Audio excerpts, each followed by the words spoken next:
Welcome to the Town of Corte Madera Planning Commission for Tuesday, December 13th, 2022. Would you please call the roll? Commissioner Kenny, Here. Commissioner Bundy, Here. Chair Chase, Here. Vice Chair Rizzo. Here. And Commissioner Bandel. Here. Thank you. Please join me in a salute to the flag.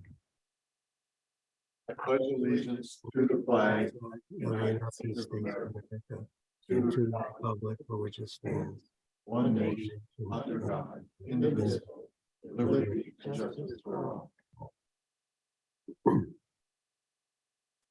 Thank you.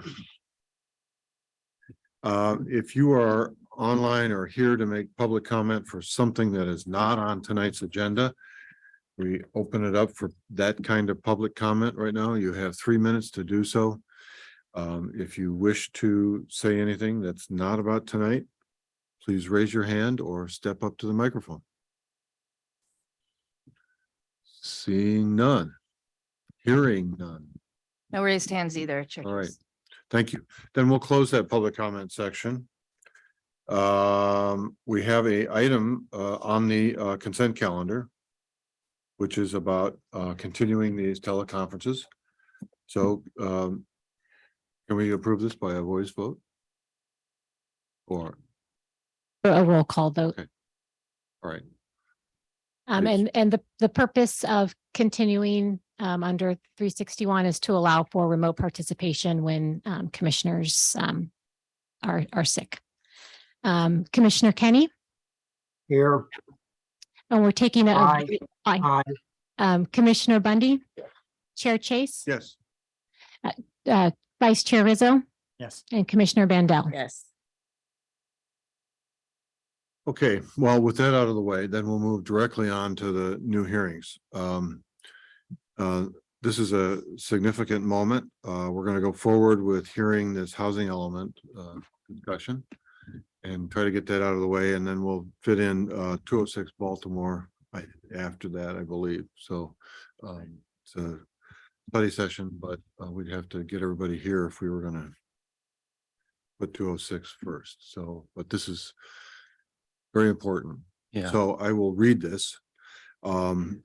This is a new hearing. This is a public hearing to consider recommendations to the Corte Madera Town Council to adopt the final subsequent environmental impact report prepared for the 6th cycle 2023 to 2031 housing element update project, to the general plan use element amendments associated with the housing element update, and 3 proposed zoning ordinance amendments to chapter 18.04 and 18.18 overlay districts to increase residential density and allow larger buildings on the town's 10 housing opportunity sites consistent with the implementation programs of the town's draft housing element update 6th cycle.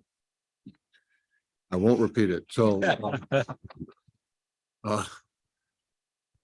planners, it's all Thank you. yours to introduce this. You want, I guess I'm going to kick this off and provide a little background. And just a little bit of housekeeping. I know I want to recognize that we also have on the screen and on our Zoom call, Stuart Poulter, who is our, I think, a senior planner, if not, sorry if I'm getting your title wrong there, Stuart, but with EMC Planning Group, who prepared the environmental impact report, or the subsequent environmental impact report for the town. So he'll be here to answer any questions.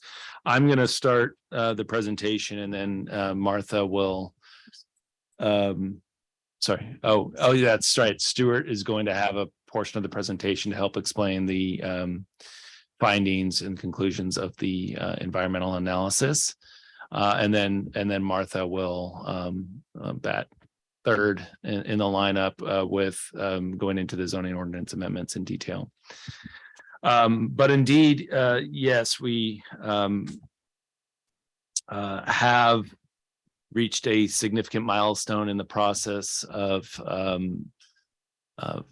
the housing element update work that we've been at for the last 15 months or so.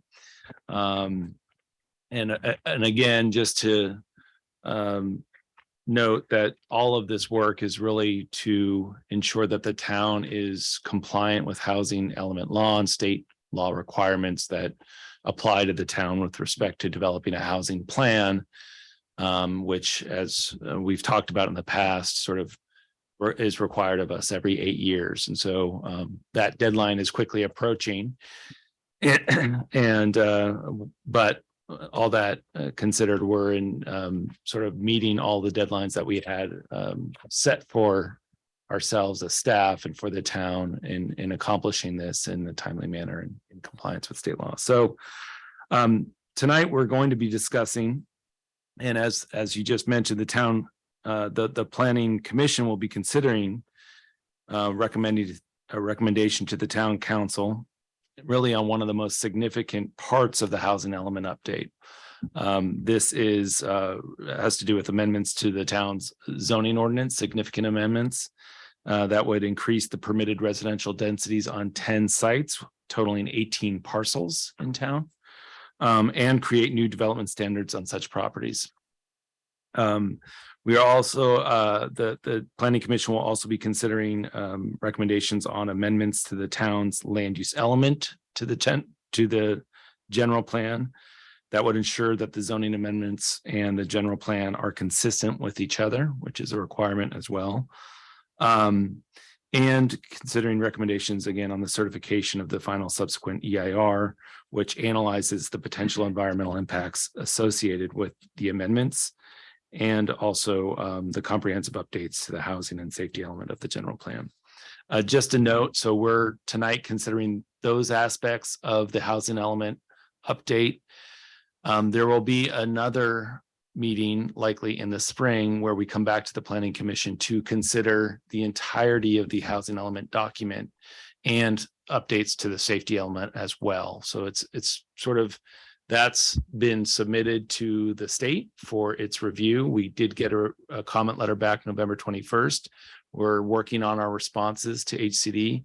And so it's really now moving on a separate track in the process, along with the safety element, which will come later in, like I said, it's early spring, late winter of 2023. Back for the Planning Commission to then make a recommendation on the entirety of that document. Some review here, which I think just speaks to how we got here. Obviously, we've talked a lot about this. You're very much aware, but we've done a significant amount of public outreach, which began in September of 2021. We have a dedicated housing webpage where all of the information related to the housing element update can be accessed.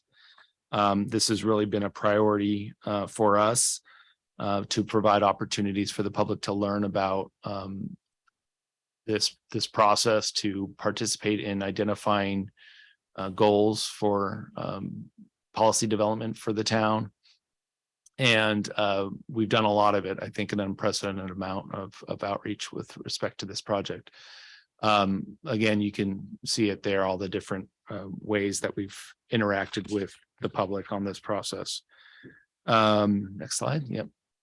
This just speaks to more of the mailers we've sent out, banners, reader board messages. It's been widely discussed and talked about. And really a lot of the focus has been, there's been a lot of areas of focus, but a significant part of our outreach really was focused around the meeting the regional housing needs assessment and finding the sites that would need to be rezoned essentially to higher densities, residential densities, in order for us to plan for the significant number of new homes that is required of the town in this cycle. And we'll get into that. Next slide. These are just some images of the pop-up events. And go ahead, next slide as well. our website analytics. I think what's most striking here is the 2,900 unique visitors to our webpage, which is a pretty significant number. And next slide. This speaks to the sites and the maps that you've seen, but really all along, at least since January, when we started to discuss the criteria and how we went about sort of selecting and identifying the potential sites to rezone and to facilitate housing on through regulatory reform. This is really the map we started showing and ultimately ended up in the map that we submitted as part of our housing element update to HCD in August of 2022. And at the time, we had identified 11 housing opportunity sites. And we had identified sort of lower densities for the sites in yellow, up to about 25 units an acre, the medium density sites in orange up to 35 units an acre, and sort of the most intense density would be located at the Macy site at the Village at 40 units an acre. So we submitted this strategy to meet the RENA in August of 2022, August 23rd, 2022 to be exact.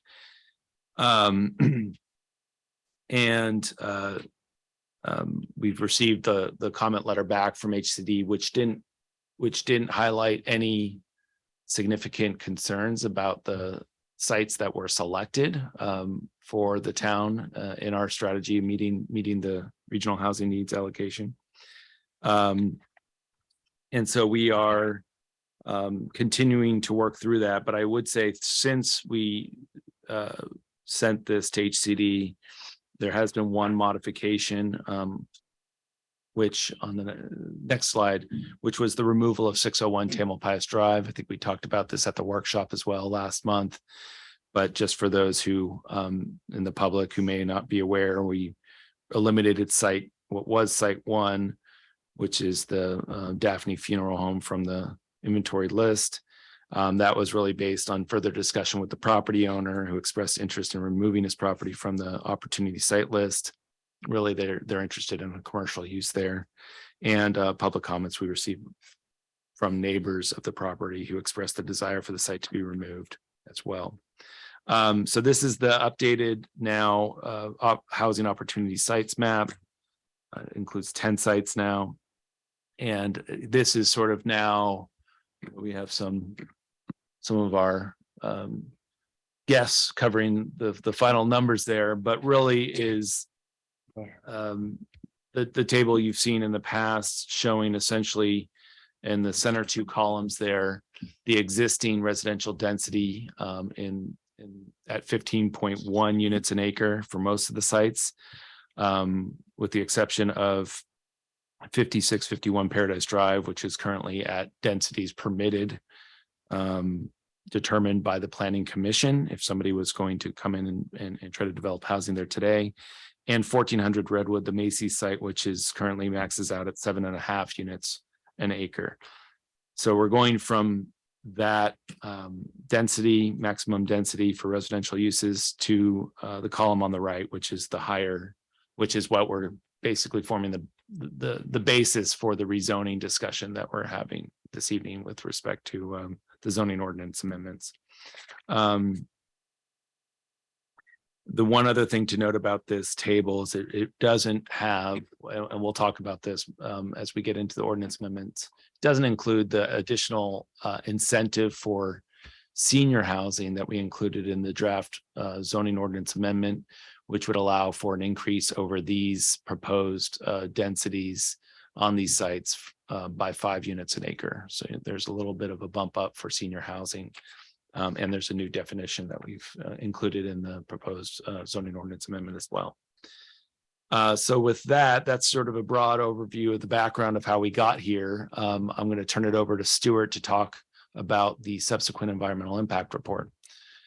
Stuart, it's all you. Okay, great. Can you hear me okay? Yes. Okay, great. Yes, good evening, commissioners. As Adam mentioned, my name is Stuart Poulter, and I'm a senior planner with EMC Planning Group, a land use and environmental consulting firm based in Monterey.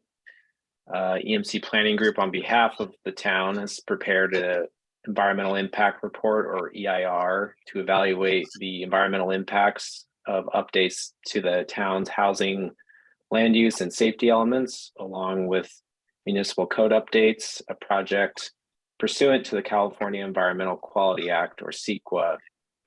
And just to provide a very quick overview of CEQA, as I'm sure you know, has a number of goals. Has a number of goals and objectives, but really the key purpose of CEQA is to inform both decision makers and the public on the environmental impacts of a project.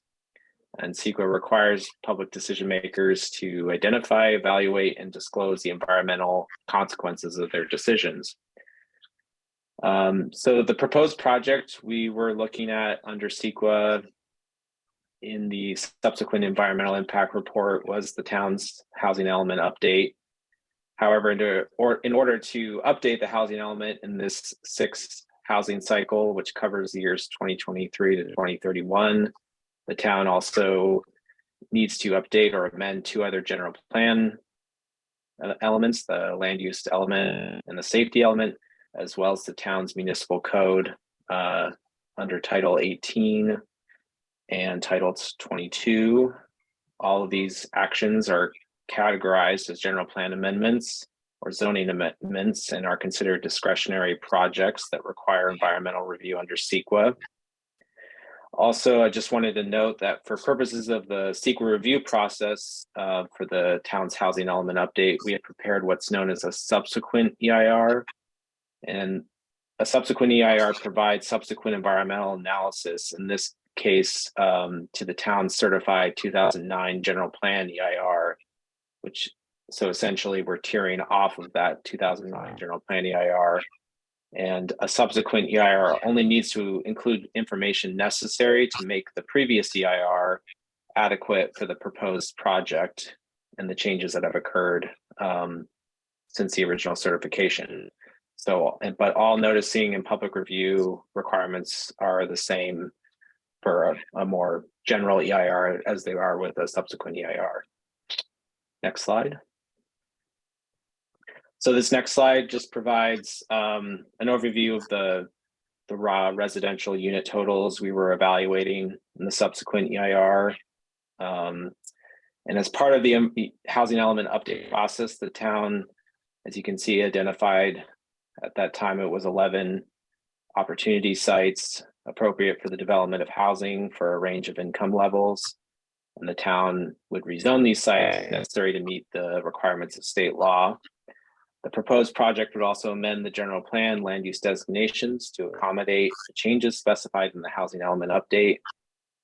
And as Adam mentioned, through extensive consultation with the community, town staff identified these 11 sites that would need to be rezoned to allow more density than currently permitted. And these 11 sites are physically located across the town, and the majority of the housing opportunity sites currently allow housing. And it is important to note that the housing is already allowed on the majority of the sites, but at a lower density than what is proposed, part of the rezoning. Table on this slide provides an overview of the existing and proposed residential and commercial development capacity for those 11 sites.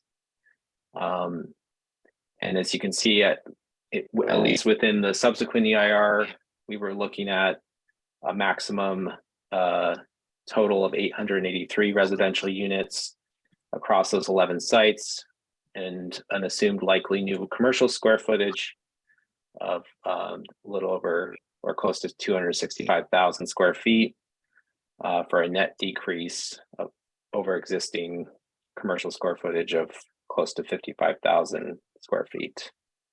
Next slide. So the environmental issues that were addressed in the draft subsequent EIR include many topics and issues that were addressed in the general plan EIR. Those include the visual resources and aesthetics, air quality, biological resources, energy and greenhouse gas emissions, noise, public services, and utilities, which cover various topics, including fire and police services, emergency medical services, recreation facilities, and under utilities, water demand and wastewater generation and solid waste generation. Also, tribal cultural resources, transportation, which covers the CEQA required vehicle miles traveled analysis, as well as wildfire hazards. And all the significant impacts that we identified in the subsequent EIR have been determined to be mitigated to a less than significant level. Next slide. And this next slide just calls to your attention those significant or potentially significant impacts in the reference sections in the draft subsequent EIR, where we identified significant or potentially significant impacts. But again, all of these potential impacts have been determined to be mitigated to a less than significant level with implementation of general plan or housing element update policies and implementation programs and or other mitigation measures identified in the subsequent EIR. Next slide. So finally, for CEQA requirements, the draft subsequent EIR evaluated several project alternatives in section 17 of the draft subsequent EIR to identify possible alternatives to further mitigate project impacts. The three alternatives identified were the no project alternative, which evaluates maintaining the status quo under the currently adopted housing element update and general plan. The second is the no buffer alternative, which evaluated development under the housing element update minus the HCD recommended 20% residential unit buffer, and therefore only implementing the HCD identified target for the town of 725 units. And finally, the third alternative was the 20% buffer alternative, which proposes a reduction in the total residential units of 883 as included in the proposed project to match the 20% residential buffer total of 870 units. CEQA also requires that the town, after conducting this alternatives analysis, identify what's known as the environmentally superior alternative, which was identified as either the no project alternative or alternative to the no buffer alternative. However, the no project alternative was determined to not be legally feasible, given that it does not meet the town state mandated housing target, and the no buffer alternative does not comply with the state's no net loss law, which ensures development opportunities remain available throughout the planning period, in this case, the sixth housing cycle, to accommodate a jurisdiction's RHNA, or regional housing needs allocation, especially for lower and moderate income households. Under the no net loss law, a jurisdiction must maintain adequate sites to accommodate its remaining unmet RHNA by each income category at all times throughout the entire planning period. In addition, the jurisdiction may not take any action to reduce a parcel's residential density unless it makes findings that the remaining sites identified in its housing element sites inventory can accommodate the jurisdiction's remaining unmet RHNA, or if it identifies additional sites so that there is no net loss of residential unit capacity. So that was just a bit of an overview of no net loss law. Next slide. So the next slide just provides an overview of the public review process that was undertaken as part of the CEQA required public review process.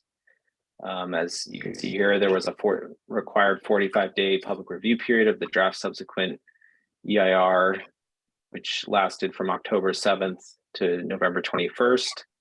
In addition, a public meeting was held on October 27th to accept public comments.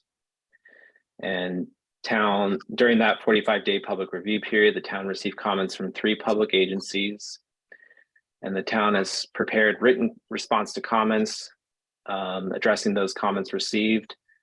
And those are included in the final subsequent EIR, which includes copies of all those comments and the town's responses. Next slide. And finally, I just wanted to note that due to the project description changes that Adam mentioned earlier in the presentation, including the removal of one of the opportunity sites, we prepared what's known as an errata to the draft subsequent EIR, which was necessary to address any potential changes to the impact analysis contained in the draft subsequent EIR as a result of these changes as laid out here in this slide. In short, the errata, which is included in your agenda packet tonight and will be included with future approval documentation for the housing element update, and the final subsequent EIR concludes that all of the previous prepared analysis contained in the draft subsequent EIR, including impact determinations and mitigation measures, are all still adequate and applicable, and no changes to the draft subsequent EIR were required. So that concludes my portion of the presentation, and I'll turn it over to Martha for the next portion. Good evening, commissioners. The next portion of the presentation are the zoning ordinance amendments. So as part of the zoning ordinance amendments, a new chapter or a new 1818 is being revised to include a new housing element overlay district. And in addition, some amendments are proposed to chapter 1804, which is the definitions chapter. So the ordinance amendment creates a new housing element overlay within chapter 1818. And it further divides that into 3 sub areas: HE1, HE2, and HE3. And the difference between the 3 sub areas are the allowed density. HE1 includes 2 sites, and the allowed density is 25 dwelling units an acre and up to 30 for a senior project. HE2 includes 7 sites, and the allowable density is 35 dwelling units an acre and up to 40 with a senior project. And lastly, the HE3 sub area includes 1 site, and the allowable density is 40 units an acre. And this map was also included as an attachment to your staff report as well. This slide shows the 3 different sub areas and the sites that are located within each of the 3 sub areas. And this slide is used to help demonstrate which regulations would be used depending on the type of project that is submitted at one of the housing sites in the future. So if in the event a project is submitted that includes residential units, which could be part of a mixed use project, or also a senior care facility, then the development standards in the new overlay district would apply. However, if an applicant proposes a non-residential project, then the existing development standards of the underlying zoning district would apply. So the overlay framework allows a property owner to continue to use the underlying zoning district for a future non-residential project at one of these sites. And this table helps to demonstrate that. So this is a hypothetical project in the future at 5804 Paradise Drive, which is one of the sites in the HE2 sub area. So if in the event a project is proposed that includes residential or a residential care facility, then the development standards of the HE2 sub area would be applied to the project. However, if a non-residential project is proposed, then the existing C4 zoning district standards would be used. And so you can see from this table that things such as density, allowable floor area, height, and setbacks vary between what is being included in the new overlay district and the existing underlying standards in that particular district. This map shows the housing element overlay. It's shown on the legend on the bottom, and I know it's difficult to read. This map is available in the packet online and also as an attachment to the staff report as well. But the new housing element overlay is shown in a dark gray color, and 3 different hatch marks are used to demonstrate the different sub areas: the HE1, the HE2, and the HE3. At the workshop in November, we discussed the development standards that are included in the draft ordinance, and based on feedback received from the commission, several modifications were made to the development standards in the draft ordinance. So the ordinance includes standards that apply to all of the housing sites, and these include such things as vehicle and bike parking, public frontage requirements, lighting requirements, mechanical screen requirements, and landscape requirements. And in addition, there are development standards that are specific to each of the 3 different sub areas, which include density, height, open space requirements, a step back requirement, and then the massing and articulation standards have been added since the workshop. And these standards were developed in collaboration with the Macy's applicant team. And lastly, there are site-specific standards that apply to the different sites, and these include setbacks. So since the workshop, the required vehicle parking standard was refined, and this was based on comments from several developers and also from one of the commissioners. So in the workshop ordinance, the guest parking for projects of 4 to 15 units was 1 space per 5 units. This has been changed to 1 space per 8 units. And then the parking for projects of 16 or more units was 1.5 space per 5 units. And then this was revised to 1 space per 5 units. And the bicycle parking requirements have not been modified since the workshop. The lighting standards have been revised since the workshop in November. And what you see here are 2 different sets of standards. On the left-hand side are lighting standards that would apply to a project that only consists of residential. And for this type of project, an applicant would need to either have lighting that is certified as dark sky compliant or meet the bug rating, which stands for backlit, uplit, and glare. And on the right-hand side are the lighting standards that would apply to a mixed-use project that includes residential. And these standards would also apply to a residential care facility as well. And for these types of projects, the California Green Building Code would be used to evaluate the lighting, and all exterior lighting would need to comply with this particular section of the Cal Green Code, which is the lighting pollution and reduction.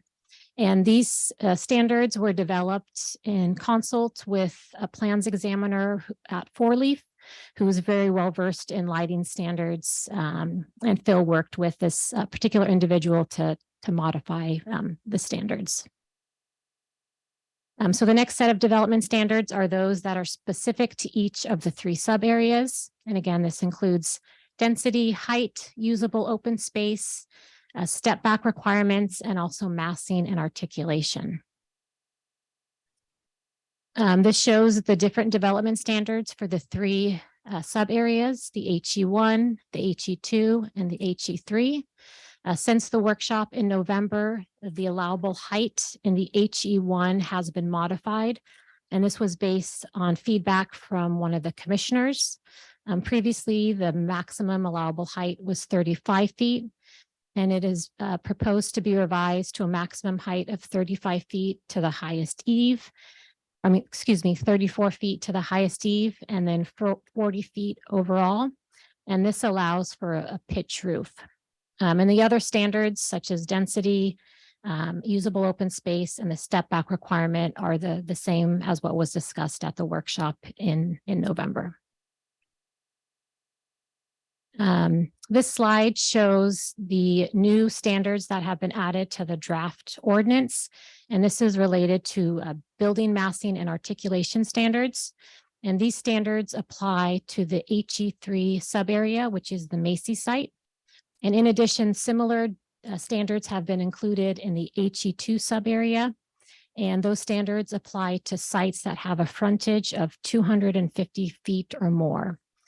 And so the requirement for 25% of the facades that face the street have window openings is the same in both the HE3 and also in the HE2 sub area. And then also the requirement for the transparency for balcony railings is the same in those 2 sub areas as well. These massing standards include requirements that if facade faces a street, then within every 200 feet, it needs to have a composition change, which could include such things as a change in materials or a change in window patterns. And in addition, facades that face the street also need to have planar changes at intervals of 200 feet. And this could be, this is described as a change to the wall plane. And in the HE2 sub area, those last two standards related to composition changes and planar changes are required at intervals of 150 feet. In addition,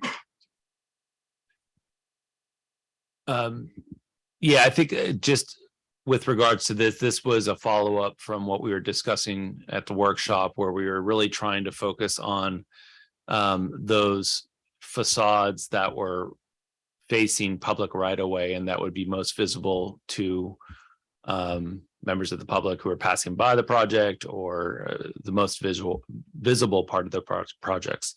And so again, just trying to not get overly prescriptive, but at the same time ensuring that the goals that of trying to create visual breaking up massing, not having very long blank facades was adhered to. And so that's where these rules came from. And we did have a sort of I would say a working design session with an architect who was working with the Macy's team on this, just to vet some of our own ideas on how best to do that. And so I think we came up with a good set of rules for that. So. And these various standards are included in the sections are referenced at the slide. It's for the HE2, it's in section 1818-1136. And then for the HE3, it's in 1818-1146. So that includes all these proposed standards. And then in addition, height articulation standards were also added to the HE3 sub area. And this was based on concerns that we heard at the workshop from several commissioners about a 70-foot height limit at the Macy's site. So there are requirements that state that the buildings must have 3 different building heights. And while the overall maximum height is 70 feet, the maximum average, well, you can't see it on the slide, it's 52 feet is the maximum average of all portions of the building. In addition, there are requirements that 35%, a minimum of 35%, be no more than 25 feet tall, and only a maximum of 35% can be within that 60 to 70 foot height range. And in addition, portions of the building that are closest to the frontages, Tamalpais Drive and Redwood Highway, are limited in height within the first 50 feet. It cannot exceed 50 feet tall building. And then as you get from 51 feet up to 100 feet, the maximum height is 60 feet. Yeah, and I think the 50 feet refers to a 4-story building, essentially, they were looking at, and the 60 feet refers to about a five-story building. And this shows the change that occurred to the figure B in the draft ordinance. So on the left was the figure that was included in the prior iteration of the draft ordinance. And this shows the 2 different zones, zone A and zone B. And the zones was originally how we were controlling height and limiting structure height within that first 100 feet of roadways. And then also too, there was the enhanced streetscape zone as well. So that figure has been replaced with what you see on the right. And the reason being is the standards, the height and articulation standards achieve what that prior figure was trying to achieve. And so the figure in the updated ordinance shows the minimum front setback, which is 20 feet. In addition to the amendments to Chapter 1818, There are also ordinance includes amendments to chapter 1804, which is the definitions. Two of the existing definitions are being revised, which is the definition of senior housing and then the definition of residential care facility. And then Just before we get into that, one thing I want to emphasize when talking about the development standards, and we've mentioned this at the workshop, but I do think it's important just to reiterate that state law does allow for density bonus. So again, the density bonus law in California allows for if a project includes a certain percentage of affordable housing units, they can exceed the maximum density units per acre that we've shown on our slides here. And there's a variety of different percentages they can go above depending on how deep and how many affordable units they provide. And with that, if a developer chooses to do that, they can also achieve or obtain waivers and concessions to the development standards. So that's important just to recognize. I want to make that clear that we can put all these rules in place, but if the rules constrain and do not permit the project or developer's project from achieving the number of units they're allowed pursuant to the density bonus and the building massing that is quote unquote needed to actually fit all those units in a proposed project, the town does not have the ability to sort of adhere to the rules that we're laying out for you tonight. But I think nonetheless, it is important that we show what we're aiming for and all the different ways that the development standards sort of try to really work with. And I think it was actually a very productive conversation we had with the, the architect who's sort of attached very conceptually at this point with the Macy's site, just because it shows that we had the discussion about what we're trying to achieve, push the taller elements of the potential project towards the center of the site, 3 different massings, articulation at the street frontages, all those things, improving the streetscape were all sort of embedded in the code. And it gives a very good, strong indication to developers on all other sites as well that this is really what the town is aiming for and hopes to achieve, even if we can't adhere to every sort of specific in the code that we've drafted. And I always as well do the reminder of really the discretion that we will have by adopting these rezoning ordinances. While we can still have our hearings and design review processes, we are also affected by the Housing Accountability Act and don't have the ability to sort of say you can't deny the project or reduce its density unless under very rare instances, so for health and safety purposes. But anyways, that's my caveat. Really, I think all commissioners know this, we've been over it, but also for public who may be listening in or going back to this recording in the future, I think it's important to raise that. And then the last piece before you this evening, our general plan land use element update.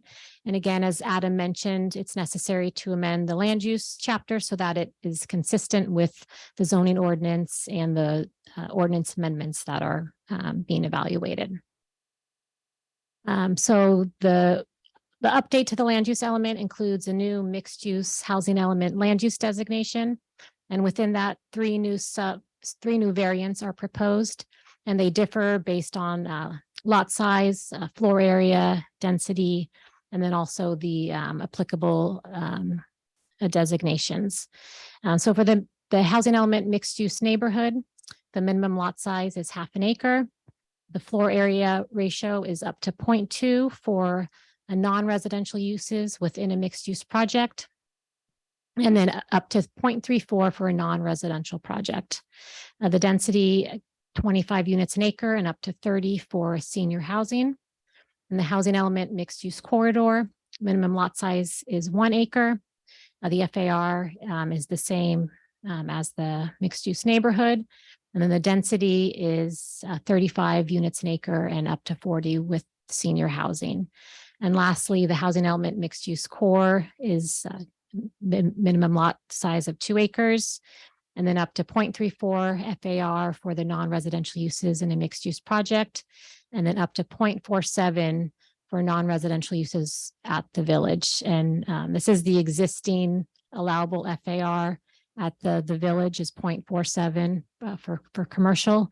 And it also is what's allowed by the precise plan at the village as well.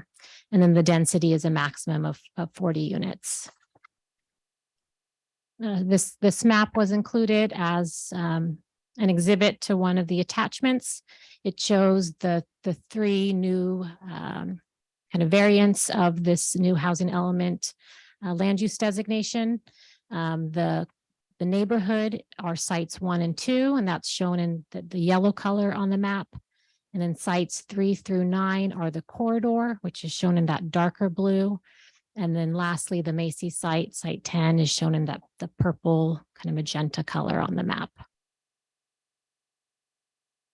And so before your consideration this evening are the final subsequent environmental impact report, the land use element, and then the rezonings. The commission will be making a recommendation to the town council, and public hearing will be held in the town council. And then, as Adam mentioned, before you in the spring will be the updates to the housing element and also the safety element. So there will be additional hearings at both the planning commission and also the town council related to those aspects of the project. And just with respect to immediate next steps, and I mentioned this, the rezonings will really have the deadline of January 31st in order to make sure that we have our design review process can continue to be used for any development projects that are coming before the town, at least on these sites related to our opportunity sites. So we're planning on having a special meeting with the town council on January 11th, which would be for the introduction of the zoning ordinance amendments and sort of the same actions that we're talking about here. And then hopefully an adoption of these as well on January 17th, so that we can meet that January 31st deadline.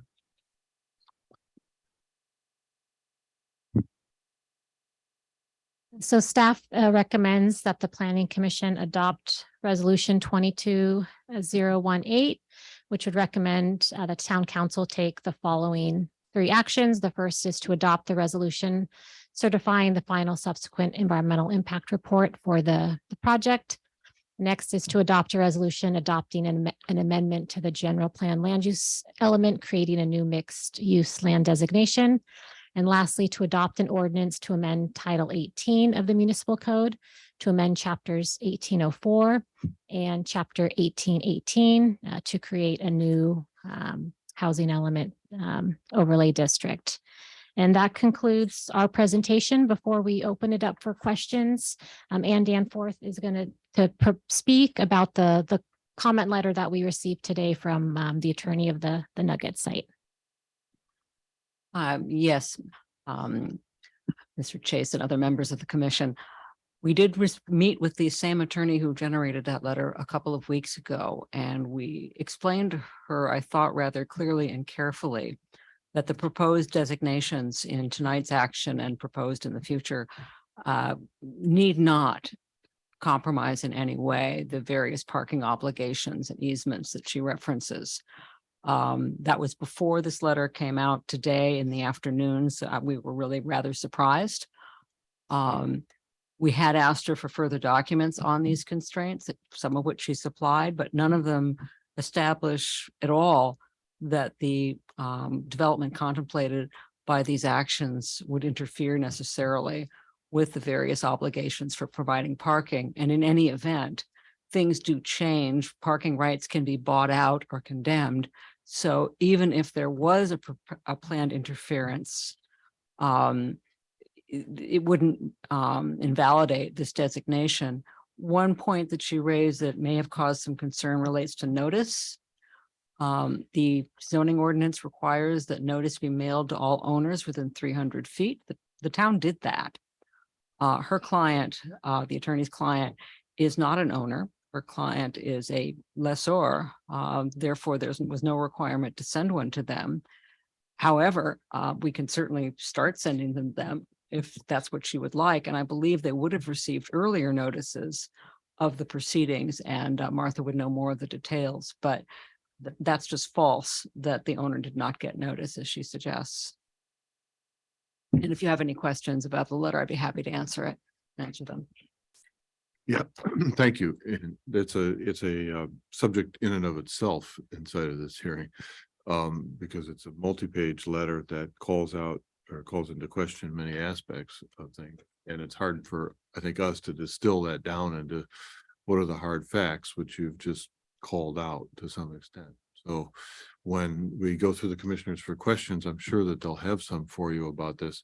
But if I may, you're saying that at this moment, it's negligible on the process or on what we might consider tonight.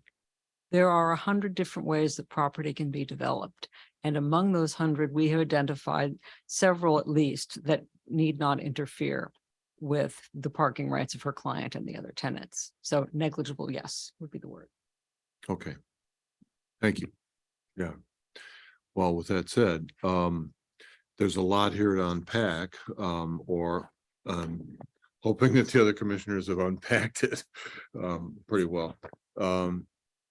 We've seen a lot of this before.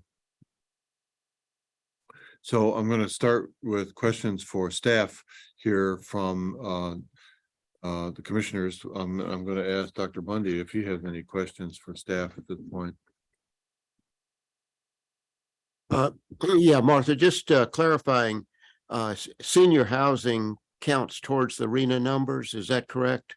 That is correct. That senior housing counts towards RENA. What does not count are the residential care facilities. Mm-hmm. Those do not count. So That's RENA. creating density bonuses for residential care, is that something that comes from the state?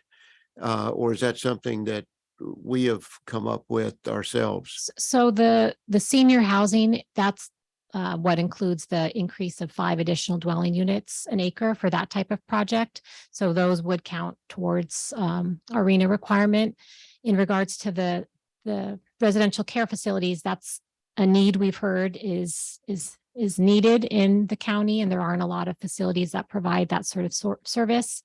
And we see it as, a housing need, even if we don't necessarily get credit from the state, that it's still important to provide incentives for that type of development. But just to be clear, there's no unit density bonus or anything for the residential care facilities is as proposed. It's for senior housing. Just senior housing. Are there any senior housing units in Corte Madera? No, not age restricted. Okay. I think the ages would be qualified more as the residential care facility, Right. licensed residential care facility. So that's the latter category. So my other comment regard to opportunity site 2, I looked over the letter, and I recall how complicated it was when originally Paradise Market was going in, and there were objections from the gym at that time as a different owner.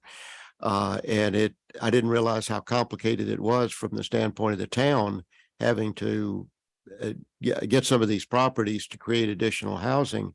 But I think the issues that they bring up, really are valid. I've driven through the parking lot and not found a parking spot before.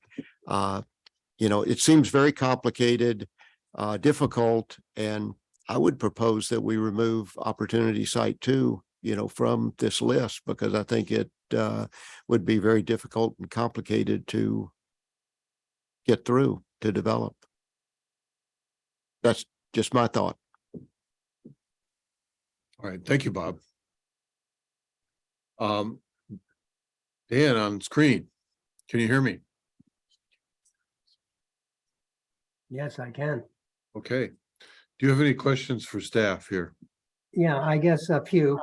I guess I'd like to know what comments we've received on the housing plan from ACD, the general nature of those, and whether they're going to have any impact on what we're proposing to approve tonight.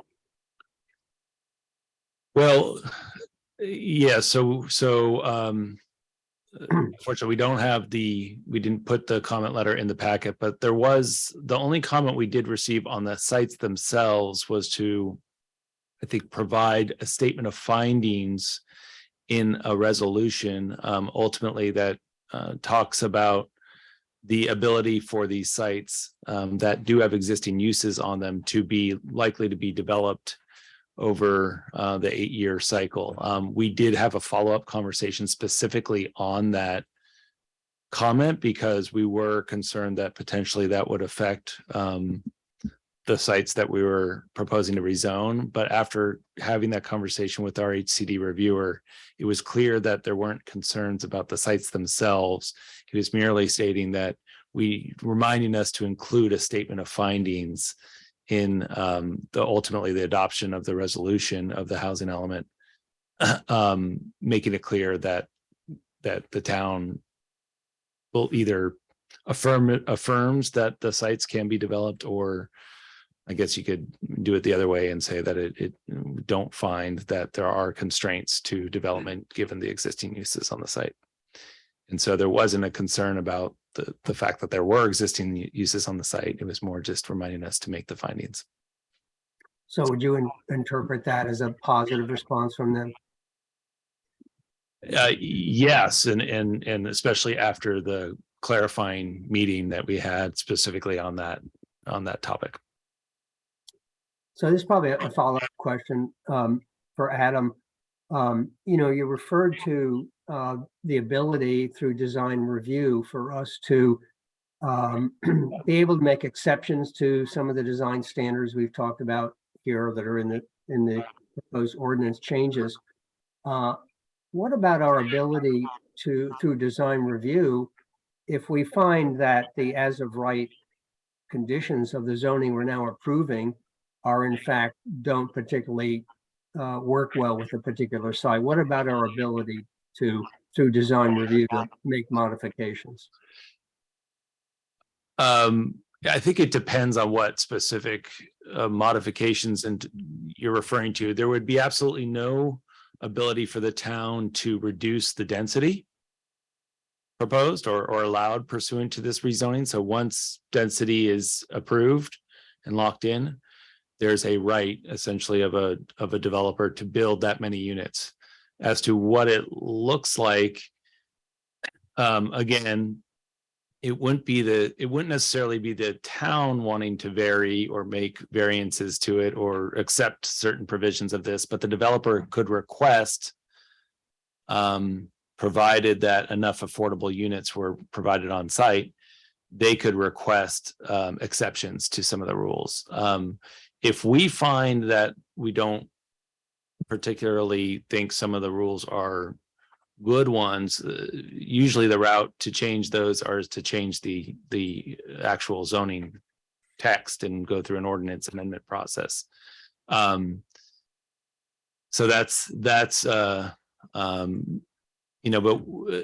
that speaks to some of the things we're trying to do here is not get too prescriptive and too fine-tuned on some of the development standards, even though we've gone farther than sort of our underlying zoning district would require. But we certainly haven't gone as far as sort of like the objective design and development standards that were that the town approved for by right projects. I guess my last question might go to Martha. I'm not clear. There was a reference to 250 feet before there would have to be some articulation setback or change in materials or something. And then there's also reference to 200 feet. Could you clarify what each of those applies to? Yes, so the massing and articulation standards apply to sites in the HE2 sub-area in instances when the street frontages are 250 feet or more. So that includes about 3 of the sites in the HE2 sub-area would need to meet those additional standards. And then the 200 foot is the minimum intervals at which a facade that's facing a street would be required to have a change in composition, so a change to materials or windows, and also a change in the wall planes. And again, those standards are for the HE3 zone, the 200-foot, and it applies to facades that are facing the street. And then in the HE2, that distance is decreased from 200 feet to 150 feet. So at every 150-foot interval, you need to introduce a composition change or a change to the plane. Okay, thank you. I think that's it for now, Peter. Okay, thank you, Dan. I'm going to turn to my left and ask Margaret if she has any questions for the staff. I have a couple. This is just a general question or a broader question. With the removal of the funeral site, we'll call it, since it's not one anymore, and the request to remove this site, that brings down the number of units that we'll have in the report or to the state.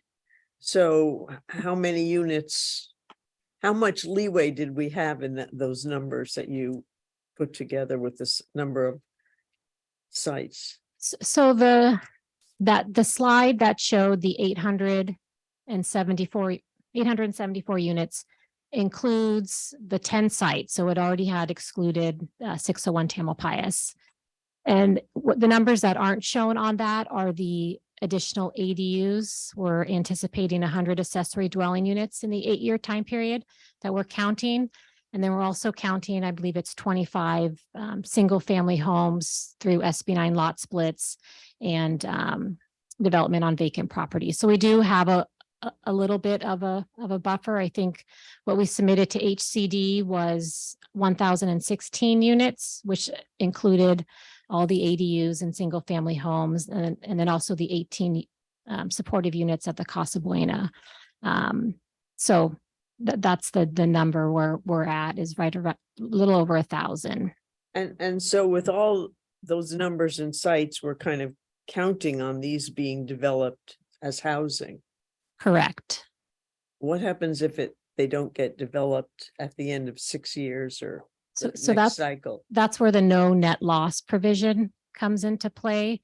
So we need to demonstrate that when a site is developed with a use other than residential, that we can still meet all of the numbers throughout the 8-year period. So if we adopt, just a housing element with 725 units, and then if the first project comes in at a lower density than what we've assumed, then we would need to rezone an additional site so that we could still demonstrate we can meet the required RENA at all of the different income levels. So that's why the state recommends a buffer of 15 to 30%, so that if sites are developed at a lower density or at not with any residential, that you can still demonstrate you can meet your RENA.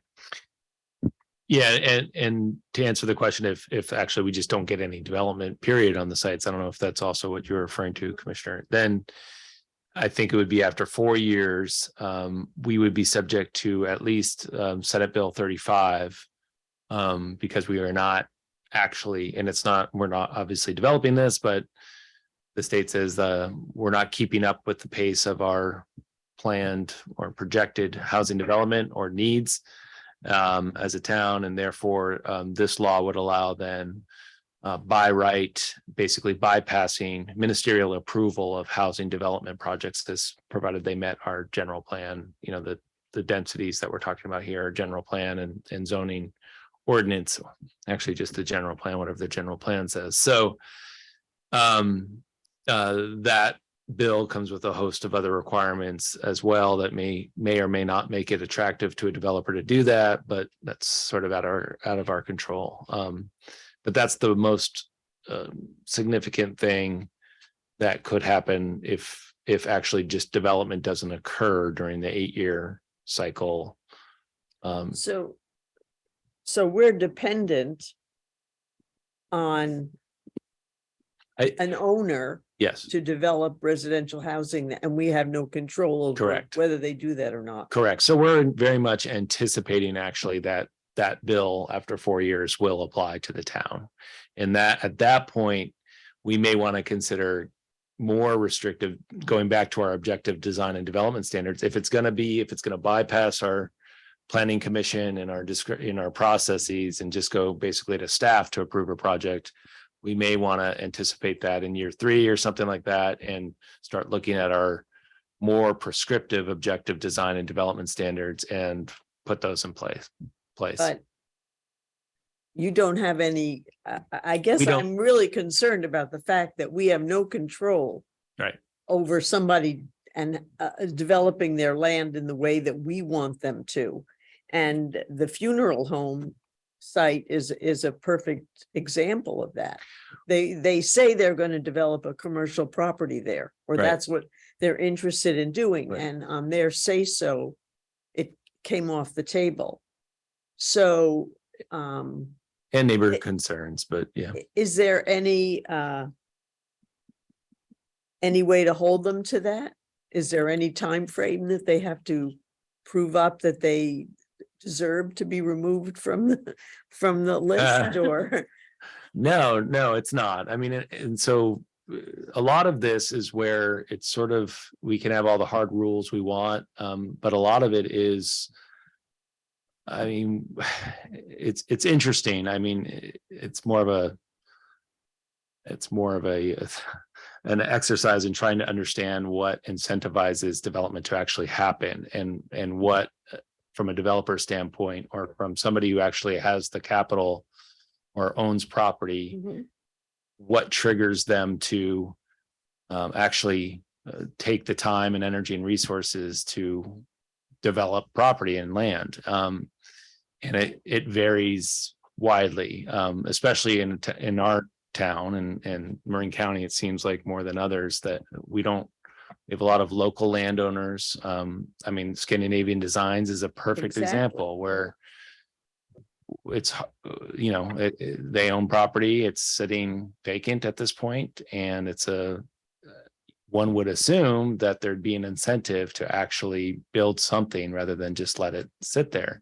But there hasn't been for so many years now. Right. So actually this rezoning in some ways can help to sort of say, oh, well, now there's additional, before it used to be 15 units an acre. Now it's up to 35 units an acre that could be built on the site. So maybe there's more money in it to actually take this up as a potential opportunity, or to sell it to somebody. Maybe somebody comes to them with an offer that basically says, well, I can offer you X now because the density has been changed, for example. But there's a lot, I've just learned this over time, the decision-making process, it's opaque in some respects because you're not in their position. You don't know exactly all the different criteria that a property owner is going through. What we can do is sort of just send almost signals out that this is what we want, and hope that sort of, maybe the analogy is like fishing a little bit. You send out the right bait and sort of you sort of hope to get, that. I just look at it, it puts us in a very precarious position. I think when we're dependent on independent landowners to take the steps or get the money or whatever to develop according to what we need. If Macy's Yes. falls through, we're Well, dead in the water. right. Well, yeah, that's a good fit. The fish analogy. Again, that's right. No, but yeah, meeting these goals. I think it's instructive though to look at the last housing element cycle. We're currently in the 8-year cycle, and the town, I should say, the town sort of said, these are the primary housing opportunity sites, and we're going to ensure we have policies this is the town's policy to facilitate housing development on these sites. And that was Tam Ridge. That was the enclave on Casa Buena. That was the Robin Drive project, and all of them have been built, and actually built really in accordance with exactly the number of units and housing, policies that were considered at that time. ADU policies, have started to attract more ADU units. But I think that's part of that, the reason why those were housing opportunity sites this last time was because there was already indication at the time that those were going to be developed and whatnot. So it's not totally analogous, but this process in and of itself, that over the last 15 months, I think we've started to hear from property owners, generated interest. It has the Village and the Macy site in particular has been the one that seems like has really spurred some conversations that weren't there 15 months ago. I mean, so, but you're right. I mean, we can't control that. And so certainly, I don't know if I would call it precarious. That all that happens really is that we can do our part. We want the housing, we're saying. If it doesn't happen, yeah, there's certain laws that kick in to make it even easier to build housing on these sites in accordance with our policies. That's really the repercussions. It's not like we are, I don't know, condemned or something like that to Well, sort as I recall from something that I read, there's a pretty hefty fine. Well, no, that's for not actually doing this work and Oh, getting a okay. housing housing element certified, the document, the plan. If we didn't come up with a plan to accommodate this Oh, okay. units, then that is a failure on the town to actually to facilitate and promulgate Okay. at least the regulations to allow for the housing in town. That's really what's. And one more question. Is there any restriction on whether they have to be rental or owner units? There is not. And is there any, what do you consider low income? So it's based on the average median income, and there's different thresholds. So a very low unit is 30 to 50% of the AMI, and then a low income can be up to 80% AMI, and then a moderate is up to 120% AMI. So we don't control either if it's 100% affordable housing project that gets developed on a site or if it's a market rate project. But for any market rate projects, we do have our inclusionary zoning ordinance that requires at least 20% of the units be affordable. So for all projects, we will see affordable units. But and in the process, we didn't bring those slides tonight, but in the process, we showed that those incomes for a family, it ranges from a family of 3, 4, 5, and they're, I mean, a low income up to 80% is still, I think, over $100,000 for a family of 3 or 4. Yeah. They're all working wages for, I would call it that. And 120% of AMI is really almost market rate rents. At least it's pretty close to market rate rents that are out there. Okay, for now. Yeah, it's all relative, what is low income in Belvedere? I would be low. Right. So anyway, okay, yeah, Adam, you described what a planner's job is and the possibility of development. So, that's really what you've outlined. Figure it out, and then the offers may or may never happen. You don't know what'll happen. Mr. Rizzo, best for last here, so. Oh, yeah. Few questions. So just to close the door on site number 2, we're just proposing an overlay district. We're not changing the zoning. Correct. And the 2 letters came from an adjacent property and not the owner requesting us not to rezone, One letter came from a tenant's lawyer and the other came from a neighboring property. but not any of the owners of the area. No.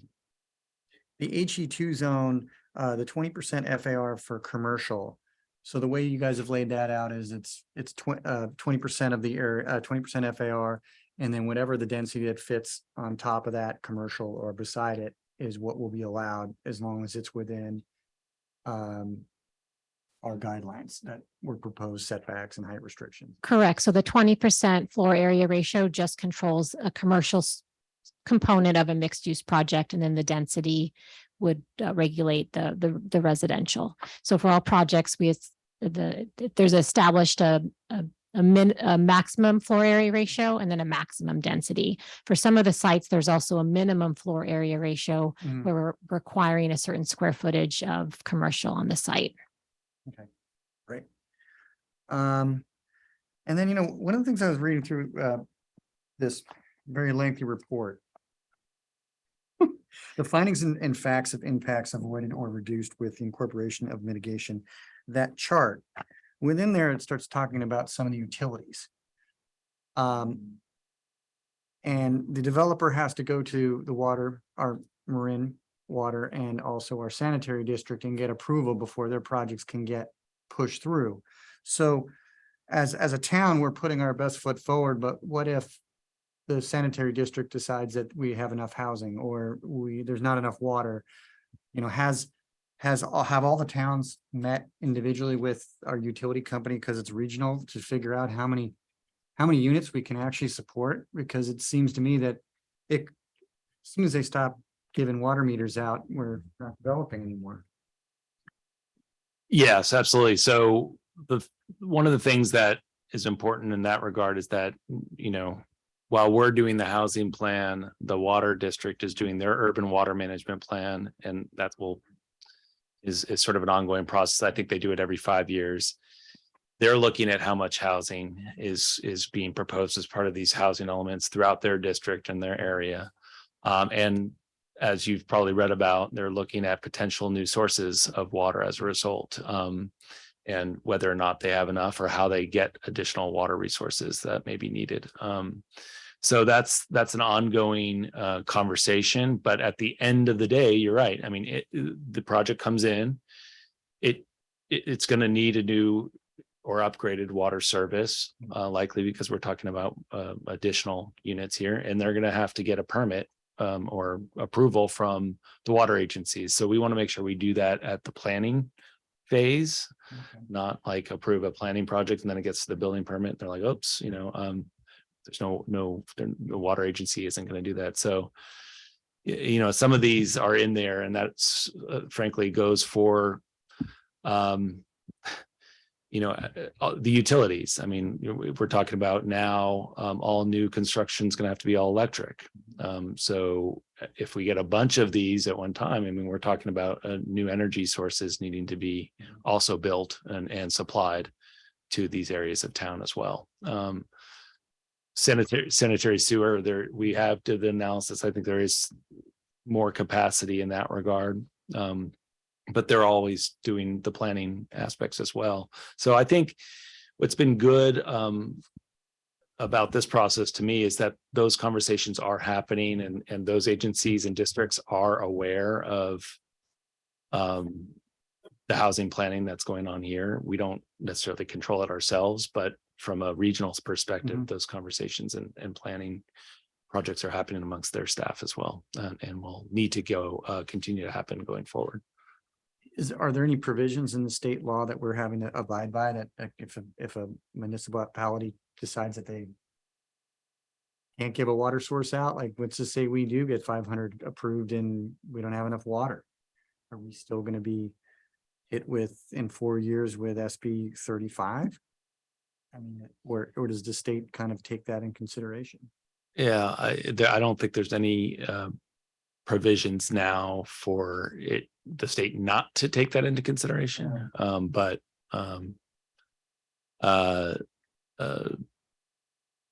So, I think this is really a housing focused part of the state law that is really ensuring that at least it's allowable, but yeah, making certain assumptions about the capacity of the resources to provide services to these developments as well. And so I don't know if it's all, honestly, yeah, obviously I should say it's this is where planning doesn't have all the, you build in certain assumptions, but at the point when you actually have development, that's when you actually have to really decide whether and factor in whether or not this project can be built and there are the resources available for it. So My last question is just about when you guys were coming up with the setbacks and the height restrictions and, you know, kind of all of our design requirements, when you're taking into consideration the state density bonus law, thinking that, oh, well, we might have to go into their story here because they've got more than 20% as part of our inclusionary policy. Of course, the Macy's sites come into play because now we might be talking about 80, like could be an 80-foot building if they meet some of the lower incomes requirements. Was that something that you guys were thinking about when you came up with some of the height restrictions and open space requirements? I mean, I think it's not, we're not building into it. I mean, it becomes sort of almost a really challenging exercise because there are different levels of density bonus too. There's a 35%, there's a 80%, there's I think if it's all affordable, it goes up and up. And so you're talking about a range of different sizes potentially and having to fit those all within a certain envelope. And there's also certainly different choices to make as far as a design, you know. We didn't, and to answer your question directly, we didn't factor in what that might do to a massing at the Macy's site.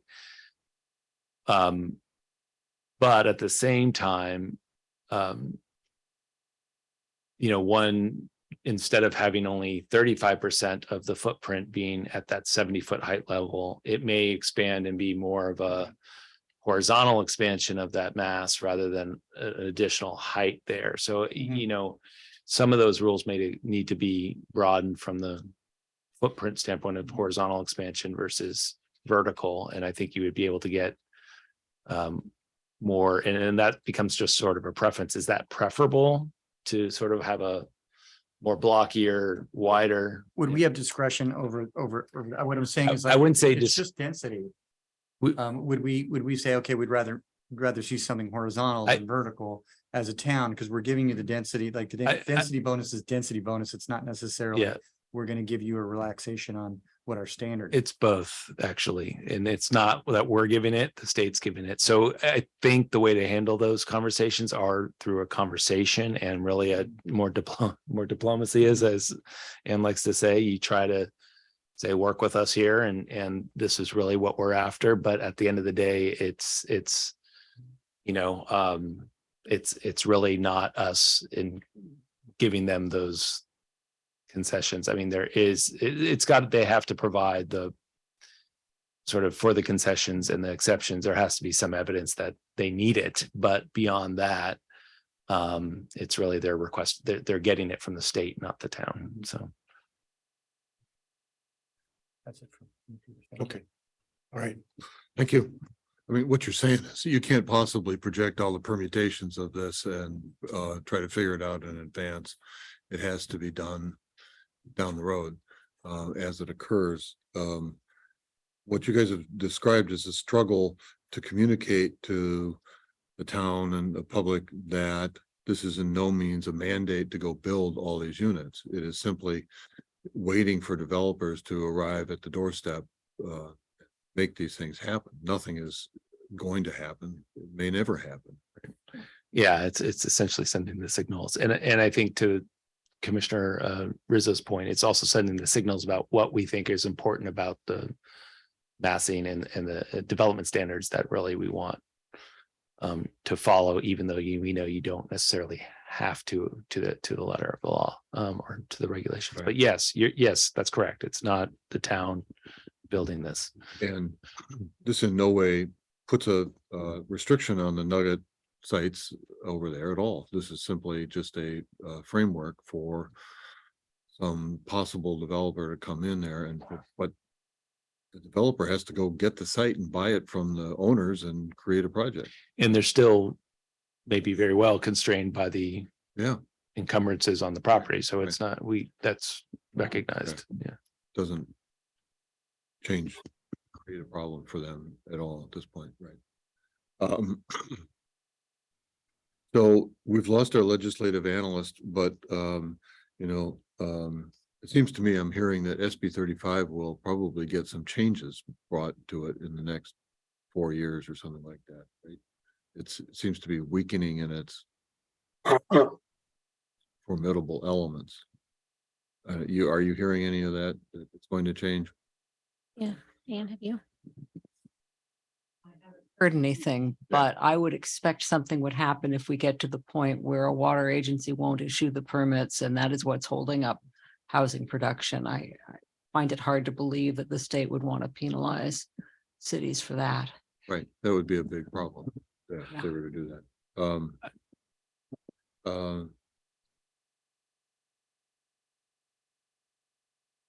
You guys are on the timeline to get this approved. There's no chance at this moment unless we stumble across something that this won't get approved and move forward. But I think the letter of the documents show what would happen if it didn't get approved, and that would be significantly problematic for the town. Didn't do that.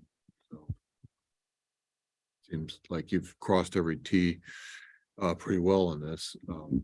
This is like a new planning document that we have. Big deal. But that said, before I say anything else, I think it's time to move on to some public comment. We're going to open up a public comment section. You'll get 3 minutes at the podium to make a comment. And then we'll do it here live, and then we'll go online and see if there are hands up for public comment on this item. So that said, does anybody want to stand up to the microphone and make a comment about this? Okay, there's nobody in motion. Tracy, do you have anybody online there? There are several people online, and if folks online want to comment, there's a raise hand feature at the bottom of your Zoom window that you can utilize. I'm not seeing any raised hands. Okay. I have a 3-minute timer here. And I'll just have to speak up to those people that might not be looking at the screen. I would just remind for the public, we did the late correspondence from the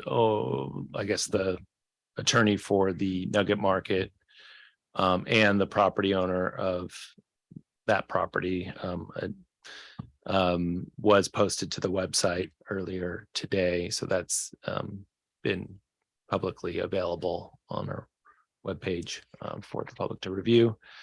But we can also read into the record if that's the commission's choosing, at least the owner, one of the letters. The other one is way too long to read in 3 minutes. That's a 6-page letter. I don't think we're going to read that in there. So Tracy. Doesn't look like anybody on the meeting wishes to comment on this item. I'm stunned. We can't have that. All right. Nobody else, second chance. It's going once, twice.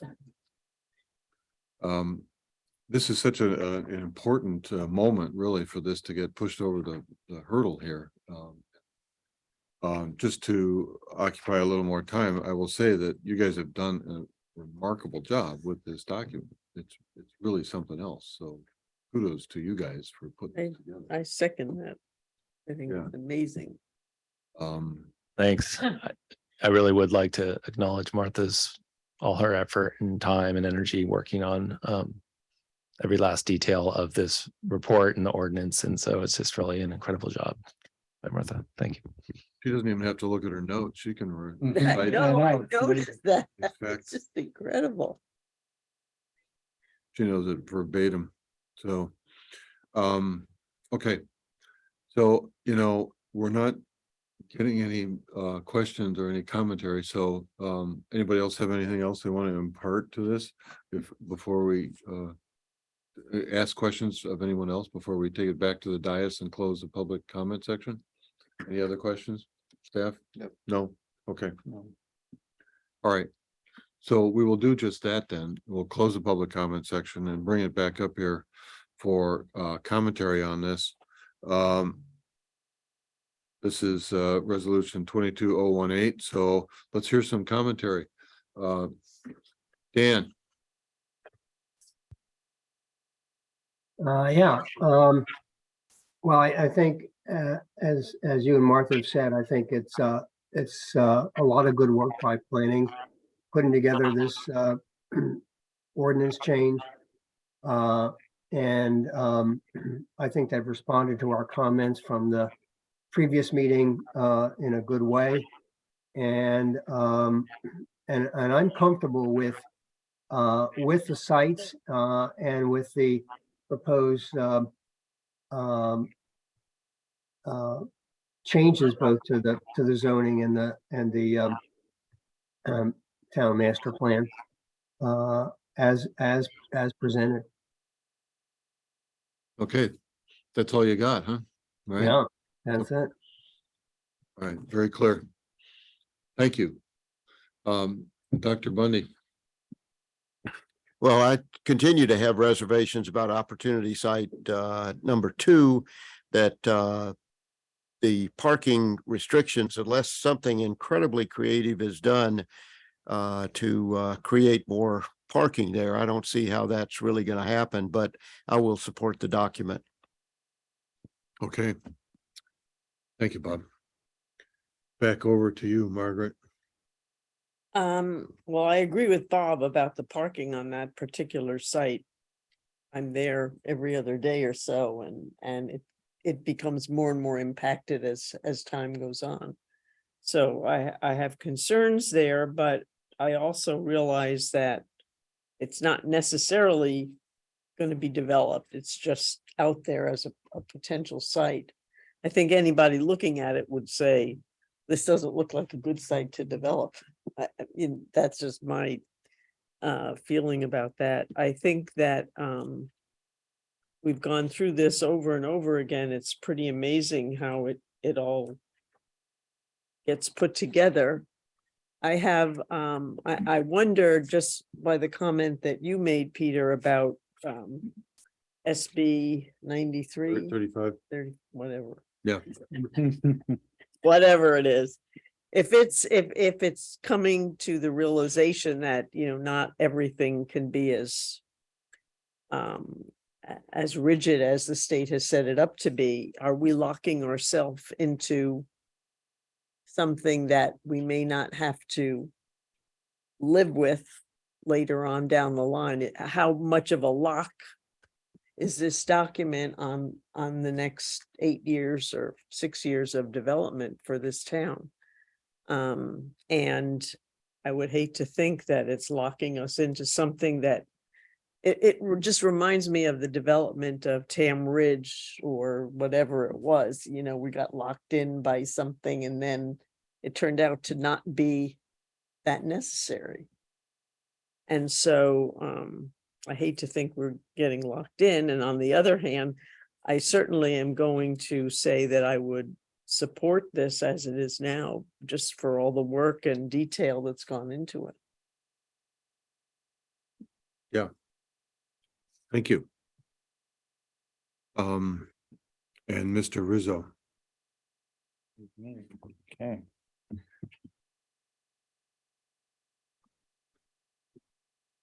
The amount of work that's gone into this is amazing. Yeah, it is. And I read this code all the time, and I only have to read a little section of it. And so I commend the planning staff and Martha for all your hard work. It really is amazing. And to think it's not just this part of the code, but it's also aligning with our general plan and all the other things it needs to align with is incredible. It was also overdue. I think we need a little overhaul, and it happened on your watch. Thank you very much. I do like the way you guys have used the overlay as a zoning, because it allows the existing owners to keep their uses, to be able to modify their uses. I've been in situations where owners, the zoning changes, and then they want to do a modification to their building and they're restricted.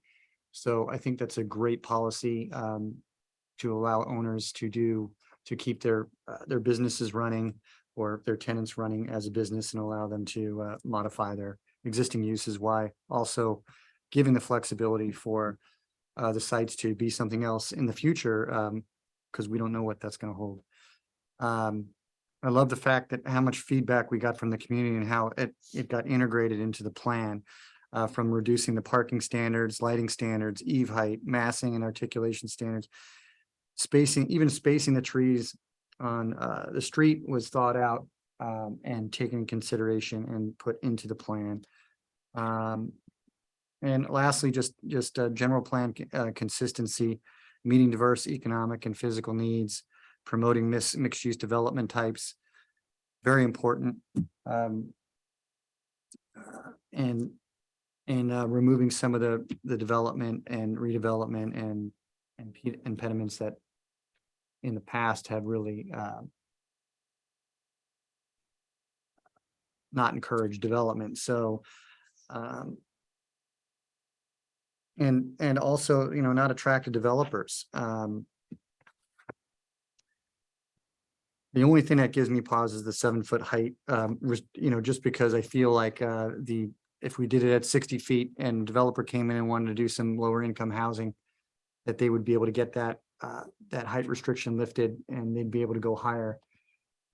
Just a little concerned about, some of that's pretty much the only site, but I can support it all in entirety. But that was the only issue that kind of gave me pause. I thought that the document was thorough and complete, and I support it as well. Thank you, Jim. Yes. Yeah. When you read some of these planning documents that change from certain communities, you get to a point and you go, where did that come from? But in your document, I didn't find any of that. There are no surprises in here. It's all been daylit, and you've been very good about getting out in front of the community. So the process has been unquestionably transparent, I think. So, and that's what everybody should perceive is the way you've gone about it. If anybody says it hasn't been, they just haven't been paying attention. So it's a great document.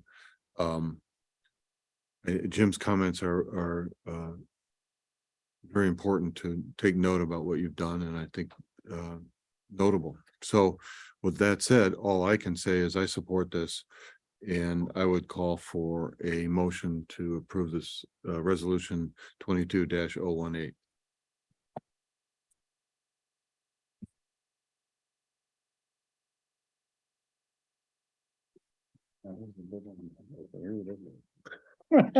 Wait a second. Bob Here. doesn't have to go to any more town council meetings. Maybe he can read this. Is this in here? Or- No, this is Oh, what you got. okay. Where is it? Okay.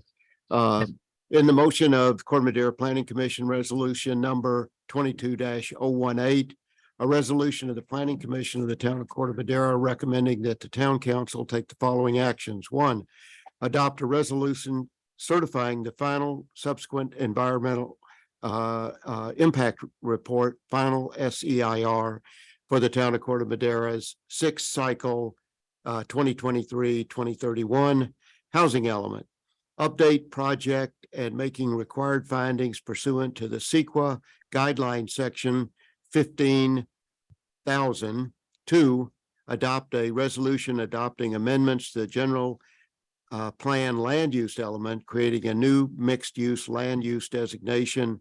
And 3, adopt an ordinance adopting amendments to Title 18 of the Corte Madera Municipal Code to amend Chapter 18.04 definitions and add a new housing element overlay district to Chapter 18.18 special purpose overlay districts of the Corte Madera Municipal Code. Okay, do we have a second? Second, All right. Commissioner Kenny, In favor? Commissioner Bundy, Yes. Chair Chase, Yes. Vice Chair Rizzo, Yes. and Commissioner Bandel. yes. Motion passes. Thank you. All right. Nothing else to say. Now Martha's gonna retire. Article coming up. What? Martha's going to Hawaii.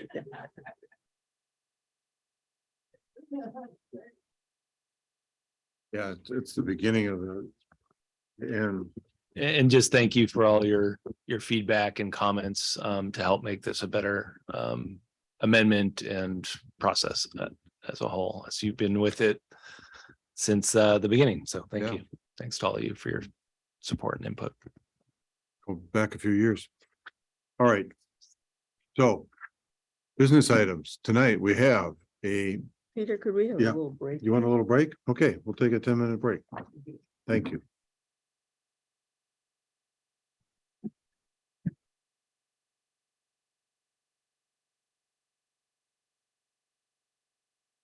Recording stopped.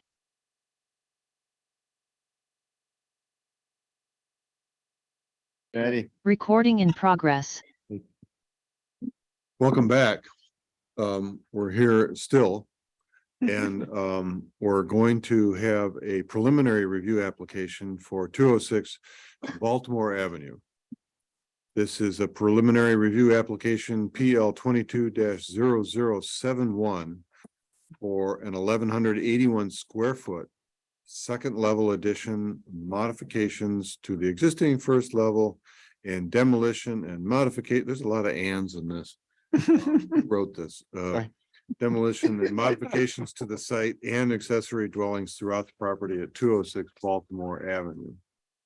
So we will take no action tonight. But we're going to look at a presentation and hear a presentation. And the architect is in front of us, but he'll speak after staff makes a presentation. So, Bill. Thank you. Thank you, Chairman Chase and members of the Planning Commission. I'll just make a brief introduction because this is a preliminary review. And as Chairman Chase said, this is for a project at 206 Baltimore, as you read through. And I've met with the project property owners and the applicant numerous times, and we've reviewed the project and felt like it would be the first step would be best to be a preliminary review, given the uniqueness of the property, given the age of the home, and given the relatively significant remodel and modifications that they are proposing. That's why this project is before you now as a preliminary review. And I'll just leave it at that. If you have any questions before the applicant starts in terms of questions on my staff report, I'd be willing to answer any of those. And if not, we'll hand it over to the applicant's team. Well, being that you're being so brief, I'm going to ask Daniel if he has any questions for you based on the staff report. No, not at this time. Okay. Dr. Bundy. Not at this time. Okay. Margaret No. Okay. And Mr. Rizzo. Just two very, oh, sorry, excuse me.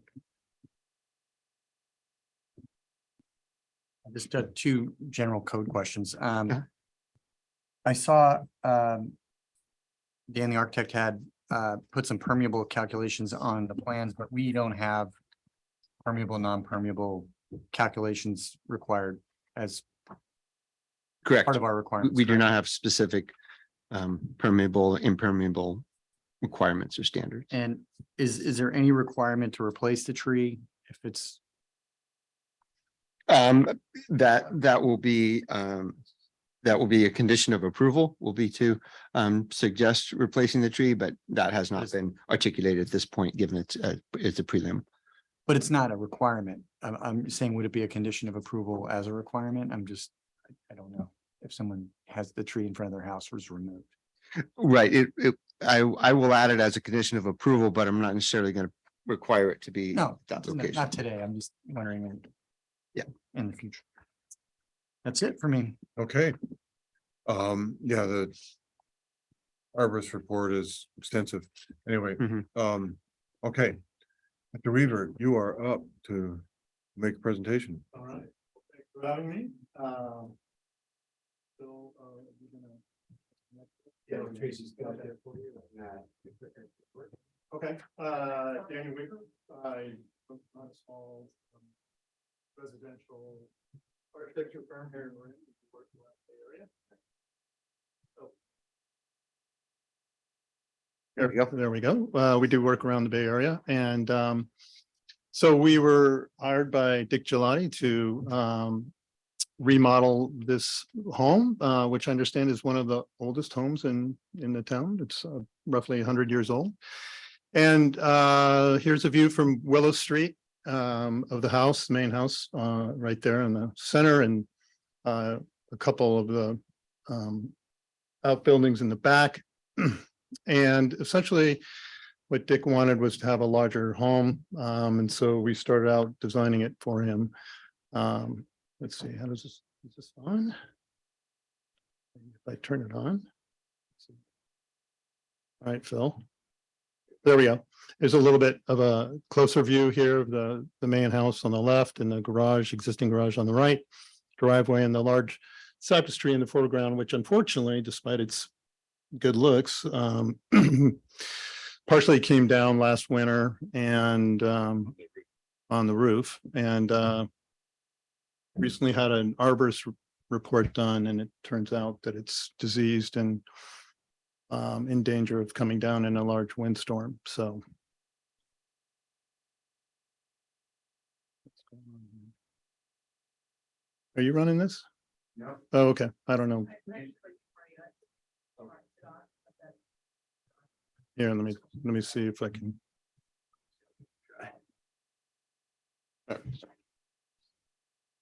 Oh, the side button. You're on, right here. Or if someone else just wants to click through, that's fine. That's fine. When you want to advance now. Great, thanks. So this is a Marin Maps view of the property outlined in yellow. And you can see it's a double wide lot with actually four, the main house is on the left in the foreground, and then there's 1, 2, 3. There's actually 4. You can't see the garage in the foreground. I'm not sure why that's not shown here, but nevertheless, there's a garage there. But part of the reasoning of going up for second level not only was a need for more space, but I think in looking at it within the context of the lot itself, I think it's something that could receive that due to its large size. Next slide, please. And here's an overview, aerial view of the house and the surrounding properties. And you can see there's quite a large number of homes with hip roofs. The house to the left has a series of hip roofs. The house at over to the right, just to the right of the large treed area, is a gable roof. And then the house kind of kitty corner, there's a hip roof structure as well. Next slide, please. So here are the immediate homes to the left and to the right, just for some context. Next slide, please. And here are some shots of the auxiliary buildings on the property. The building in the back there with the stairs leading up to it is essentially a large room. It has a bathroom in it. None of these buildings have cooking facilities in them. The right photo there is a 1-bedroom with a bathroom where Mr. Gelati actually is currently sleeping. And the building on the lower left is a wider shot of that building in the second photograph. Next slide, please. Here's the garage building with some of the traditional sticking on it that you'll see on the main house. And then on the right, this is an appendage that was put on some time ago prior to the purchase of the property by Mr. Gelati, which we refer to as a greenhouse structure. We are actually going to be keeping this and moving it to the rear of the existing garage, which you'll see in subsequent drawings. Next slide, please. And it was a little difficult to get shots of the main house, but this is the driveway with a shot looking back to the rear of the property of the main 1-story home. Next slide. So it might be a little bit of a challenge to see these, see the detail here, but the existing site plans on the left, you can see the garage on the right, And there's a building in the back left corner there, which is an existing laundry building that is coming out. The slide, the picture on the right is the new site plan where you can see the hip roof structure on the second story. We're maintaining the entry gabled structure at the request of Phil, and I think in talking to the owners, they were quite comfortable in doing that. You can see the greenhouse structure moved from the back of the existing house over to the right, to the rear of the garage, and the other two buildings in the back of the property will remain intact. The gray rectangular element between the existing house and the garage is a new carport structure. And we have a new fence and gate into the property, 4 foot high along the frontage of the property. And as you go back, that gate will be plus minus 6 feet tall. Next slide, please. Here's a landscape plan showing you some of the existing foliage on the site. The foliage on both the left and the right on the property lines is fairly well established and high, that will provide adequate screening to the property, privacy for both this property and the neighbors. We are providing some, how should I say, the two main areas of flat patio, the driveway itself, and then there's two retaining walls, one just beyond the cobblestones of the driveway with 2 steps up, and then another series of retaining walls to get up to the auxiliary building in the back with a wooded deck there. Next slide, please. So on the top, actually, before I jump into this, this was an interesting project from a design standpoint. It essentially almost kind of designed itself. And I don't mean that we didn't put a lot of thought into it. It's just that the constraints of the existing house, I don't necessarily even mean constraints, but just the value of the existing architecture was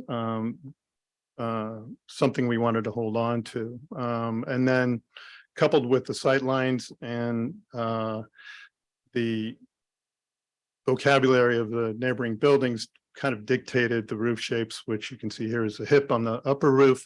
We kept the gable on the existing structure. We did flip the relationship of the stairs going up to the main front door. And we replaced the windows on the front porch there. Now, we can try to save those windows. I understand in talking to the owner today that a couple people came by, some of the planning commissioners came by, and that was their goal, and we're certainly open to that. It's just a question of whether or not those old windows can be saved, but certainly if they can be, we will do that. And then to speak to the color, I think some of the prints that you got prior to the meeting came out particularly dark, so we are willing to work with a shade of gray that is amenable to everyone. Next slide, please. So this is a view standing in the courtyard area in the driveway, looking back to the main house. You can see the second story with the hip on both the front and the back. There's a gabled roof, which will remain. And then on the rear, we step down to a gable roof in the back. Next slide. This is a view of both the existing and new rear elevations. You can see that the greenhouse structure has been removed, replaced with the gable structure and small eyebrow flat roof structure as you step down towards the patio there. Next slide, please. This is a view from the neighbor on the corner. We tried to limit the windows for privacy reasons, both for our client and then the neighbors. The large windows there on the right are actually the windows on the front porch, existing front porch. And again, we'll try to salvage those to the degree possible. Next slide. This is slides of the existing and new first floor plan. There's an existing 2-bedroom home with the gazebo in the back, greenhouse on the back. We have one master bedroom there in the front now with a master bathroom, then stairs up to the second floor and an open kitchen dining area in the back. And the laundry facility has been moved from the back of the property and incorporated into the existing house now. Next slide. And this is the new second floor, essentially 3 bedrooms upstairs. You come up the stairs, 3 bathrooms, 1 bathroom per bedroom. And then you see the lower floor plan below with the stairs coming up to the front porch, and then a gabled structure in the back over the kitchen. Next slide. I think we're at the end. This is the garage existing up top.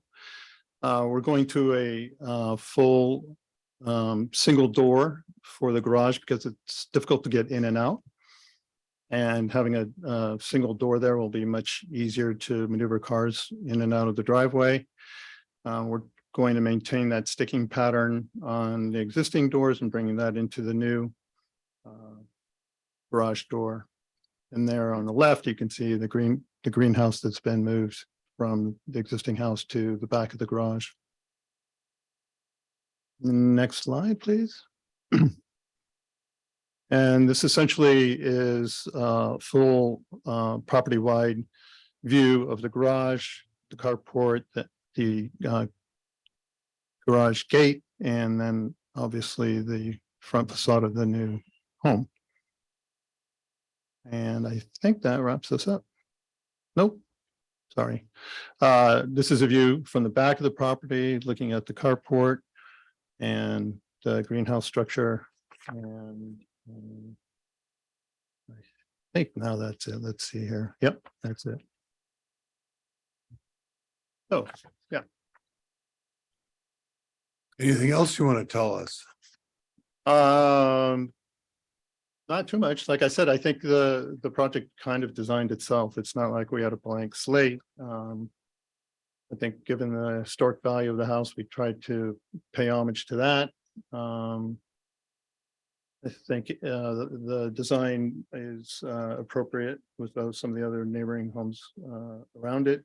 And as I said, we're willing to work with the existing porch and maintaining those windows and also the color of the home as well. Okay, we'll stick to our usual format and we'll get the commissioners to ask you any questions that they have. Okay. And then we'll poll the audience and see if there's any public comment on this item, just to see who's out there. And then we'll come back and talk to you about it some more. So that said, Bob, do you have any questions for Daniel? Yeah, just appreciated walking around and seeing this very unique property and this really well-preserved and maintained home. People have taken very good care of it over the years. It's in better shape than my 60-year-old tract home. The old chimney is going to get taken down and there'll be a new framed chimney that'll go up. Is that correct? Yeah. Okay. And I was also taken by the front window glass, particularly this 100-year-old glass with the wavy pattern that you notice when you look out through it. You just can't find that anymore. I think as James was discussing, I think there should be some more appropriately sized replacement trees that don't grow into the Monterey pine or the redwoods that are also in the area and just really overwhelm a lot of these homes there. I I like the color that was on the house now, and I think, you know, if you're looking to maintain and keep that, I think that's probably a good decision also. The carport, just in looking at the design of it, can you describe what that's actually going to look like? Looked almost like some trellising on it or something like that. Yeah, there, I think we're gonna have some elements of a trellis that would match kind of an old craftsman style home, but obviously it has to have a, you know, opaque roof surface. So we're gonna try to incorporate those elements with a, you know, a waterproof surface on top of that. Okay. Is there been a thought to putting photovoltaics on the new roof that you designed? Want to go with some solar panels? Yeah, I mean, we're a big advocate of that. We hadn't dealt that. We hadn't drilled down with Dick about that, but yeah, sounds good. I mean, we always push that. Yeah. No, just like you say, a great project to work on from the standpoint of having that size property and some these nice historic buildings. Oh, Okay, we'll come back later, Bob. Daniel on screen. Do you have any questions for the architect here? Yeah, I did drive by today, but I given my health situation, I didn't want to encumber anybody with a site visit. So I defer somewhat to those commissioners who actually been able to walk the site. But again, I would reiterate the other commissioners' interest in seeing a plan for tree replacement. As you pointed out, the printed drawings show the building being quite dark. And so like Commissioner Bundy said, I think something in a lighter, like the existing building would be better. Again, we are always supportive of things like solar panels that would reduce the demand for carbon energy. And I guess if you could just speak to the necessity for the carport gate, the gate to the driveway. I would say that I'm generally not in favor of gated houses because I think it creates this feeling in the community of it being kind of exclusive gated community and not open.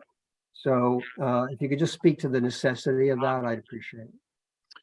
I think first and foremost was a security issue, that there are some nice cars on the property and Mr. Gelati wanted to have a gate. We're going to make that transparent because I think it's important to maintain that transparency through the property. We don't want to create a visual barrier there, but nevertheless, we felt it necessary to have some form of security there, just for not having just be open to the ground itself. So that was the catalyst to put in a gate. Okay. All right, anything else, Dan? No, that's it. Okay. All right, we'll come back. Mr. Rizzo, do you have any questions for Dan Weaver? Just a few, on the back, what was the inspiration for changing the style of the windows and the roof around the kitchen and the folding doors? Seems like it's more of a contemporary kind of vibe. Yeah, I'm on here. yeah, no. Yeah, I was just curious because everything else seems very traditional and in kind with the rest of the architecture, and then there was that corner is. Yeah, I think part of different that with was the just have a nice view out to the uninterrupted view out to the garden, just to bring in lots of light. And obviously, you know, we've employed casement windows throughout the rest of the house, but obviously when you want to open up that rear, essentially like an accordion door, so that you could have an open air situation where you could walk out to the backyard and entertain. We just felt that those windows made more sense, and I think they look good to have a little bit of a modern upgrade that wouldn't necessarily be seen from the street and admitted a lot of natural light and ability to look out to the garden from the main house. Also have a question about the carport. Was there any thought about putting it behind it where the glass greenhouse? I don't think it's used as a greenhouse, but it doesn't matter what the use is. Was there any thought about putting it back there so it's not so street forward? It has a big presence on the street. It like today, it looks like a nice estate. It's got, you can see back there, and then now this is gonna kind of connect the buildings. It's gonna seem like more of, could almost feel like one structure from the street. Right. We didn't actually look at that because I think there's some constraints in room, and then part of the existing layout makes it difficult to maneuver cars in and out of the garage. And there's just, even with it as designed, I think it's a challenge to, it's almost like a 3 or 4 point turnabout anyway. So we wanted to get away from that. And the goal with designing the carport was to make it as light and tensile as possible without making it modern, and to maintain that view through the property. So that was the reason behind that. So. Do you have it modeled by any chance? I'm just curious because the program that you have, does it model it? We have not put this into a 3D model. These are 2-dimensional drawings, but I suppose we could create that. We haven't inputted it as a 3D model though. I didn't know if that was. I just gotta want to mention. Go one ahead. thing. No. Marcella's what was. Yes, it's all. Backyard area too. Backyard bigger. Right, but that wouldn't necessarily. It's not just security, it's more. Right. She was just, Yeah, she's okay. listening to you. Okay. So yeah, I don't know if that actually changes the discussion about the gate. There was a comment about the gate and making the. No, I mean, it's a function. I mean, that was one of my questions about the permeability earlier, and Right. There's that fence. And it separates the front yard from the backyard. And we're really trying to just make the backyard bigger. the fence that's like by the first retaining wall. There's an existing tall, like 6-foot wood fence that's currently opaque. So Yeah. we're taking that down. And moving it to the front. Yeah, but it's transparent now, is Mhm. what we're getting at. That makes sense. Yeah. And I understand the function, Yeah. the way you're using the house. And It almost makes it a patio in the driveway like. And can you talk a little bit about the other paved area that's behind it? It seems like you have the wood deck and a paved area, and you step down some steps and then another paved area. Is that what's the intention of the use? Well, the existing lot is quite varied in its topography, and the client's desire was to have more of a flat area, just to spill out and entertain and hang out, which really, I mean, of course you can do that now, but not to the extent that they would want for larger gatherings. And then that area is punctuated by planters at both of the series of retaining walls going from the front of the property to the back. So. Yeah, but I don't know if I answered your question or not, but. No, I just wanted to, Yeah. it's just a lot of paving. You got all this nice landscape right Yeah. now. Just curious. Yeah. If there was a use or an intended. Yeah, I know that we talked a little bit about accessibility when I was there today. And you're wanting to be a little bit more level. I yeah, was just curious why it was so much. yeah. We did add, it is punctuated with planters in front of all the auxiliary buildings, and so. Yeah, And if there needed to be some more planning, I think. I think owners like would- an actual, like, I know the colors, I think that Marcella's going for. So maybe an actual color board for when Yeah. you present would be awesome. Yeah. Because We can do I think that. it's gonna be super attractive, whether if you go light or dark. It's just, I think just, It's you know how an, renderings are. yeah, yeah. People. We wanna can either see 'em provide conceptual or- an actual Perfect. color board for you. Thank you. Okay, thank you, Jim. Margaret. Would you address the reasons why you've reached the top height limit? We rarely see things that in that neighborhood that go up to 30 feet, the very limit of the code. Why does yours have to do that? Well, we're dealing with an existing first floor level. It's, as you can see, is, I wouldn't say quite high, but it's high to begin with because there is a slope to the property. So that sets the first floor, and we're maintaining the existing plate height of the first floor, which I believe is, I can't read that, but I believe it's 9 feet or just above 9 feet. And then the second floor plate height is 8 feet. And then when you added, when we add a hip roof structure to that, I think we might have even matched the slope of the gable roof below. I have to go back and check that, but that's was the genesis for how we ended up with that roof height. I think if we lowered it a lot, it would look a little squat. So we were trying to avoid that, but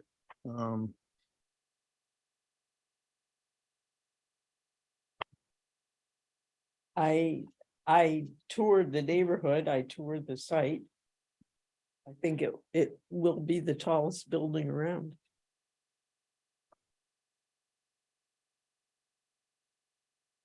Yes, that's not a Okay, question. so that's Finish not a it. question, right? Do you have a question in there? I don't have any other questions. okay. So, any other question for Dan? At the No. moment. Oh, I'm Okay. sorry, no. That's all right. Okay, so we'll come back to talking about it some more. With that said, we'll open this up for public comment. Is there anybody in the room here that wants to make a comment? Please. Yeah. Could you make sure that you step to the podium? Can you step to the Give it microphone, me please? by the microphone. So first of all, I just want to thank the commission and Phil for being generous with your time to help me understand. And Dick, I'm not here to try to stop your project. So I don't want to create that impression either. I do have a couple of concerns relative to my own view.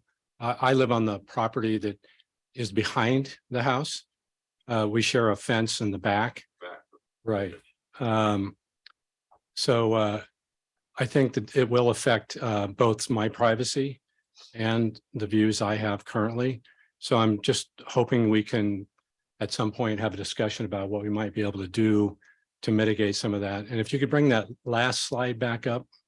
I just had a question that I didn't understand. That slide wasn't on the website.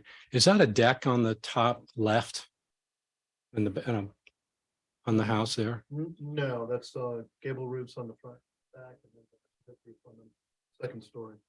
So I'm not looking at the roof. I'm on the left. There's window. See the window on the left bottom? Yeah, that's the front porch. Well, that's the front. And where's the back of the house? Where the glass is? Correct. That's not the back of the house, it's the side of the house? This is an elevation of the side of the house. Okay. Okay. Okay, that's the side of the house. Yeah. All right. Yeah. So, and by the way, I think it looks beautiful, the way you've done it. The window in the top corner potentially looks into my master bath and my master bedroom. If there's a window, if you can show the back of the house, maybe those two windows are the same. I'm not sure. Certainly, the roof line will, potentially be something that that's the first thing I asked Phil about, really. So I'm thinking there might be a way to create a hedge of some sort that might go up about 20 feet in the back, maybe 25, and Petasporum could work potentially. Yeah, but it's not quite high enough. It won't grow anymore. In fact, I'd probably just take it out if we put the other in. And then I guess obviously I happen to love that tree. But if it's falling on your roof, I get it. I mean, it looks like a piece of art from my place. No, I did. I remember, and I saw the branches come down. So I'm just here mostly because I just learned about it last week and wanted to understand what was happening and why, and not why, but I didn't come to say I don't want it to happen. So that's, I'm assuming we can have some more conversations offline, potentially. And there is another cypress, actually, it's in the back corner of your lot that looks even worse to me. I think it's gonna fall. The back corner of your lot, the northeast corner of your lot. It's going like this. It's a little it's a half a cypress now. But anyway, that one, we might even consider moving out and putting something else there. That's a cypress. There are, the whole row of cypresses used to be, I think, the Corte Madera property, or the delineation between Larkspur and Corte Madera. Anyway, so. Jack, the tree in the front of. It looks healthy, but unfortunately. I did read it. I saw the report. I'm just. Yeah, I saw it, and I wouldn't be surprised if the one in the back is not also diseased, if you look at it, and it has broken and fallen. In fact, when you didn't live there, I've been there since '05, by the way. I did some trimming of that tree because it had broken branches. So that's really, I'm wondering if you have any questions for me other than just wanted to be able to express my thoughts. Are you questioning the volume, the height and the massing of it, or is it more about the privacy of that window? Well, it's the privacy onto my deck where I spend a lot of time, and then into my master, and my master happens to be on the ground level. And the master bath. I think it could probably be worked out. I don't think it can't be. And I think a lot of it is actually won't be in my view because there's a couple of trees. I assume you're leaving that. Yes, that create a screen for the right side of that, but not the left.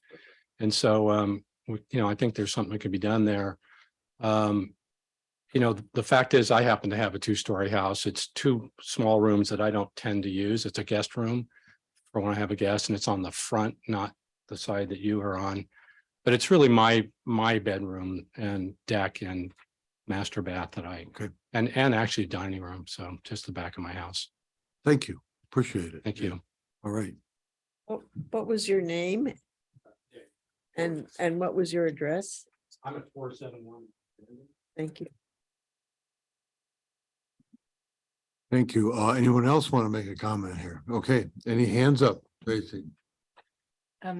There was one comment emailed. I don't see any hands up, Chair Chase, Okay, but I wanted to mention that there was an emailed comment that I think found its way to you all, and I don't know if it needs to be read into the record. I'll let Phil. yeah. It was forwarded to you all and is on the website, and I can read it if you'd like. Please.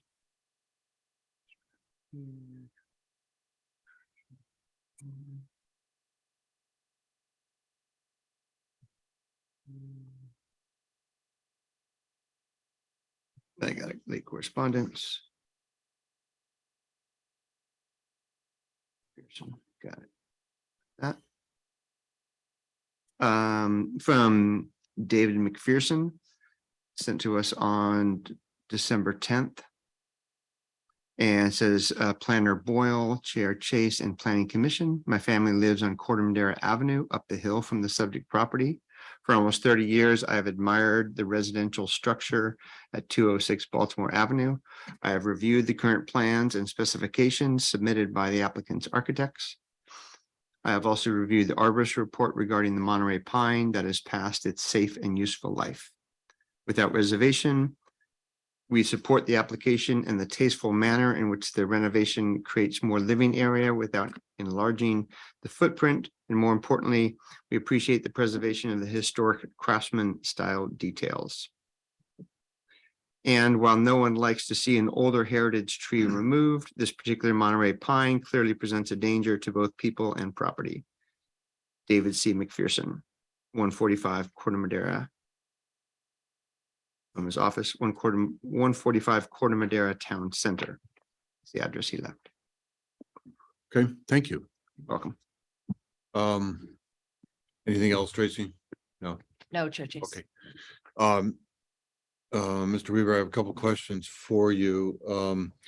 in the eave details that you've created, you've done away with that little swoop that was on all the eaves. Yeah. That's clearly a choice you made for that. It sort of takes away from that age character of the house, the period character of the house. So that was a choice you made to do that, take that away. That's clear that you want to do that, or Yeah, I mean, I think there was some thought that if we carried that out throughout, it would be a little too gingerbready, if you will, and a little too kitschy. So that eve details continues along the sides of the existing first story house. So that's the reason for not, carrying that through to the rest of the home. And that also was the client's desire to not have that detail remain intact. right, okay. When I look at the front elevation of the front steps and so forth, it appears that there's a post so forth that is not quite centered under the apex of the gable roof right there. So that the left side of that portico appears larger than the step side of the portico out there. And I just wondered about making the steps look a little bigger if it was divided in half. And that might make it look. I see what you're saying. Yeah. Yeah, I mean, we can, if you look at the original Right. home, the balustrade goes and essentially is in alignment with the front porch posts. So we could take that and move it over, actually probably both to the right and the left to make that mimic what was originally there. Actually, I have to go back and check the building code about how wide a series of steps you can have before you. Oh, there's that issue. Have a handrail. Right. So we were trying to, Okay, but that is something that I'm sure our clients would be open to creating and looking at it. It would make it a little bit more welcoming. That's fine. and you guys clearly changed the language of the windows throughout, and particularly there on that front porch. So the proportion, the ratio of the windows is different than it was or is in the original house. They're just a little wider, a little more contemporary to the other commissioners' viewpoint. Yeah, so I spoke to that earlier in the interim between when these drawings were done and then further discussions with the clients and I guess a couple of the commissioners who came out to the property today. And really admittedly not knowing the condition myself of those existing single pane windows will, if those can be saved and reused, we'll absolutely do that. Right. So if. But the ratio on all the windows around the house looks like it's changed from what it is to a sort of wider or. Yeah, I mean, traditional older homes just Right. didn't have larger windows, I think. Probably because of structural reasons and manufacturing reasons. And so now the idea was to bring it up to kind of current manufacturing standards and also obviously to admit more light into the home. So we did keep the double hung window motif throughout.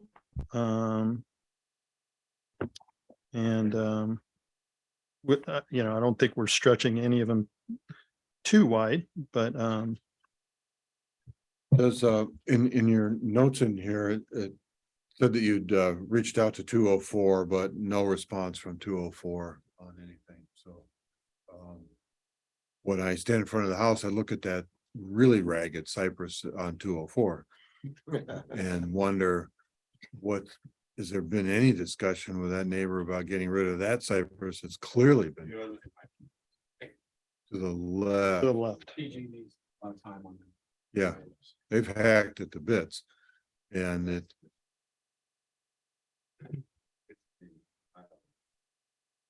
Hours. In the corner. And his mom lived there.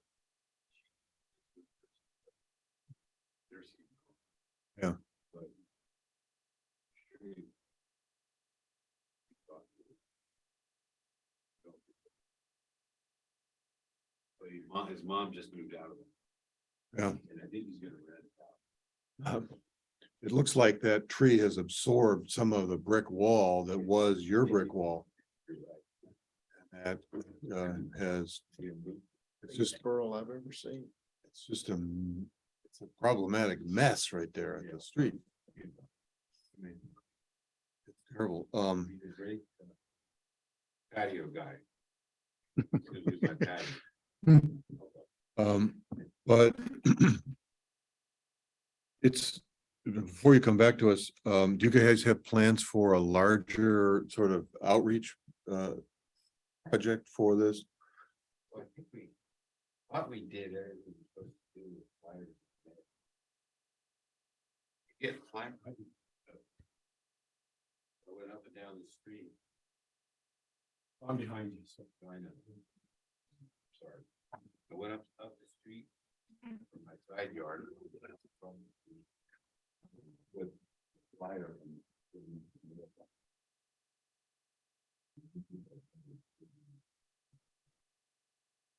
Yeah, well, in our experiences, unless you beat on their door and get a Yeah. response, they're gonna say you didn't make an attempt to contact them. Yeah, I think part of that, Then I come across the street. there's-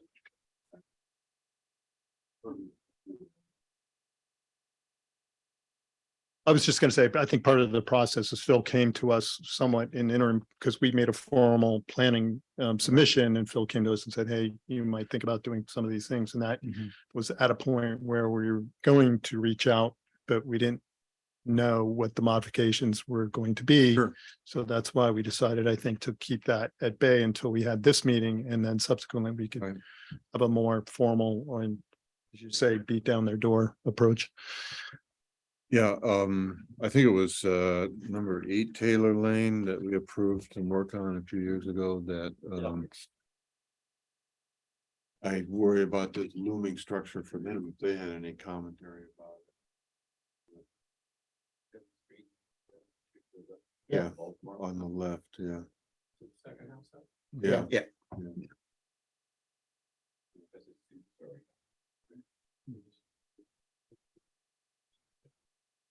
So, I don't know, we're sort of, throwing formality out the window here and so forth, you know, but that's okay. You know, I would, make my plug for a hornbeam tree to, replace a tree there. Hornbeams are beautiful trees. They have great shapes and they grow to be, one. Am I sitting here right? Hornbeam? Hornbeam, yeah. How do you spell it? A European hornbeam, HORNBEAM? yeah, Okay. they're gorgeous trees. They have wonderful shapes. When you go up to Urban Tree Farm up there in Roanoke Park, they have a whole row of them that have been growing there for years, and it's beautiful. Cool.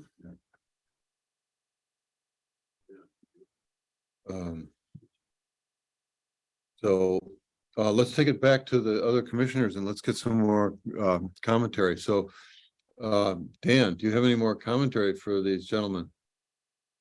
Yeah, I guess the other thing is the carport, and it looks like the carport butts up against the garage, and we really haven't, elevation of the garage shows the garage, you know, with the door change, but I'm not so sure that the carport roof should butt up against the garage, and it could be free floating a little bit, a few feet away, so you could still see the detailing on the original garage. And so maybe just looking at that more carefully, or showing it some sort of oblique elevation so we can see what's happening there.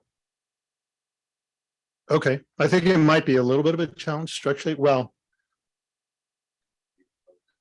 Or we could cantilever something out from the existing garage and then pull the roof away. We're trying to avoid having structure come down in the driveway in front of the garage, but to your point, maybe there is a way in which we can expose some beams and pull back the carport roof, if you will, to kind of address your concern. Does that make sense? Yeah, yeah, Okay. Nothing else, huh? that's it. Okay, thank you. Back to you, Dr. Bunny. Yeah, I think this is going to be a great project, and with the laundry room coming out, that's a great place, I think, to plant some trees. And if you really want something growing up on the back of the property line, podocarpus is what you want to put back there. The issue with privacy is always a concern, and one we really pay a lot of attention to. Phil does a great job of, once story poles go up, doing some photography and distancing and things like that to see what is actually shown there. Sometimes we have applicants have to modify the windows to assure privacy, but it's possible with plantings and the distance, it may not be a problem. Look forward to seeing the final product come back. Thank you, Bob. Margaret. The first comment I have is I think you're gonna have to really beef up your outreach. And I think that there have been examples of that we've had here of much more vigorous efforts at outreach in the neighborhood, and any of the planning department can help you with that kind of effort. I still object to the height of it. I think it's too tall. And to be honest, when I went there and looked at the house, I thought, this is the most beautiful little place. It was just a wonderful house. I'd never seen that interior neighborhood before. But that house is like the shining star. And the front of it is, in your renderings, have changed so much that it's disappointing to me. I think you're losing the most precious part of that historic look and the detail. And you're making it much more box-like and modernizing it, and it makes me very sad to see what you're losing in your effort to build a second story there. I really think you're losing a lot of the value just for the neighborhood and for yourself, the enjoyment. I think what you've done in the backyard is great. And I don't know how a gate would look. I don't know what a transparent gate would do for that. But when I was there, it looked almost, here was this cottage, and then you kind of saw towards the back this courtyard almost with sort of places. It just sort of invited you in, like those secret garden kind of looks that you see in cities. And I like that part, except that if you put a gate up, I don't know if it's going to be that inviting anymore. Well, we're actually taking away the opacity of that fence that separates the front from the back. So you will have more transparency. So understand what you're saying when you associate all the connotations that come with a gate, but we're going to try to make that as transparent as possible. And as I said, we are removing that fence between the front and the backyard, which is currently fully opaque, and so that won't be there. So I'm sad that you're losing what I consider to be the character of the front of that house. I think we're gonna change. well, I mean, we're going to come in with a different color, but we have, based on Phil's comments in council, we have kept the front porch and with the glass, and we moved the house back from our original design from what was the front setback. So we're trying to maintain I mean, it's a challenge, right? If you're gonna put a second story on a house like that, inevitably you are gonna lose some of the charm and the intimacy of the property. But, having said that, I think we are attempting, in the best of all worlds, to keep as much of that character on the property as possible, and at the same time satisfy the client's programmatic desires. That's just my No, feeling is you've yeah. just made it more box-like. Yeah. And I just think it's wonderful. It's wonderful. Usually people add a second story because it's less expensive to add a second story than to change the footprint. Had you thought about changing the footprint? No, because we wanted to maintain the landscaped areas around the house, and we felt it more economical to actually go up and maintain the first floor, at least at perimeter walls, as bearing walls. So I'm just reminded that someone who used to sit on the planning commission always said, just because you've met the requirements doesn't mean it's the right choice. And I think about that with the 30-foot height. That's all. Okay. Thank you, Margaret. Mr. Rizzo. Further commentary. Well, I did mention, I think a material board would help out. Definitely, if there's any way to get a rendering of that front elevation, because I think it's just in a lot of ways, especially two-story buildings, that's a hip roof. It reads a lot bigger in elevation than it will in a rendering.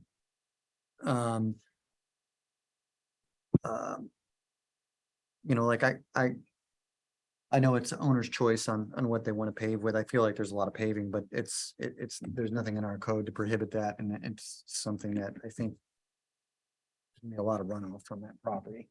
But it's nothing we can really control, or I could just say I think it's more of a user thing. Back to Peter's comment about the windows lights. I think that's what maybe drew me to the back of the house, because there's more of a modern feel to those doors, rather than a few divided lights would help out a lot with the character of the back of the house, but it's not visible from the street either. I could see the roof sliding over and becoming part of a gable. It seems a little bit different than the rest of the house. And I think that was my original comment about that particular portion of the house. But all in all, I mean, if you walk the neighborhood, there are several big two-story buildings with, steep pitched roofs that are hip. I could see it,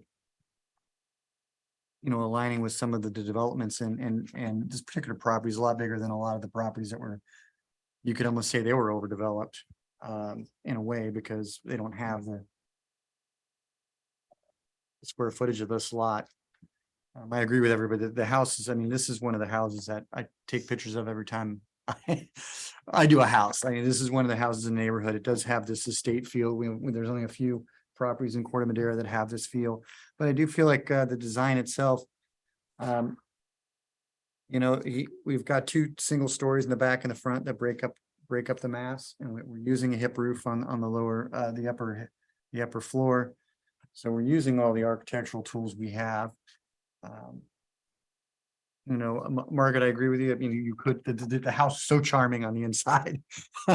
You almost want the master bedroom to be where the glass structure is, and to keep it, but that's, we're not here to tell you that you can't have a second story.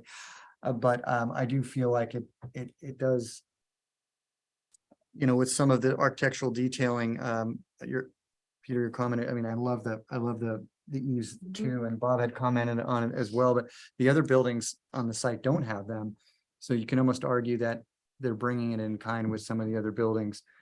Yeah, as long as that you maintain some of the siding and the you were calling it sticking. Yeah. But you know, there's really, it's, you know, the back of the house, I feel like some of the elements you could maybe integrate some more of the elements of this old house into the new house and bring a little, elevate the character slightly. But all in all, I feel like there are definitely houses in a neighborhood that you could compare to say that this is in kind with the fabric of that neighborhood. Yeah. That's what I have to say. Agreed. I think that it's not that out of character as a proposed two-story. But that said, I think that in your neighborhood outreach, if you were able to use Google to portray the relative height of this house to the neighbors, that would help in your outreach to say, this is how tall we are next to the Taylor Way houses and gentleman who lives in Larkspur over there.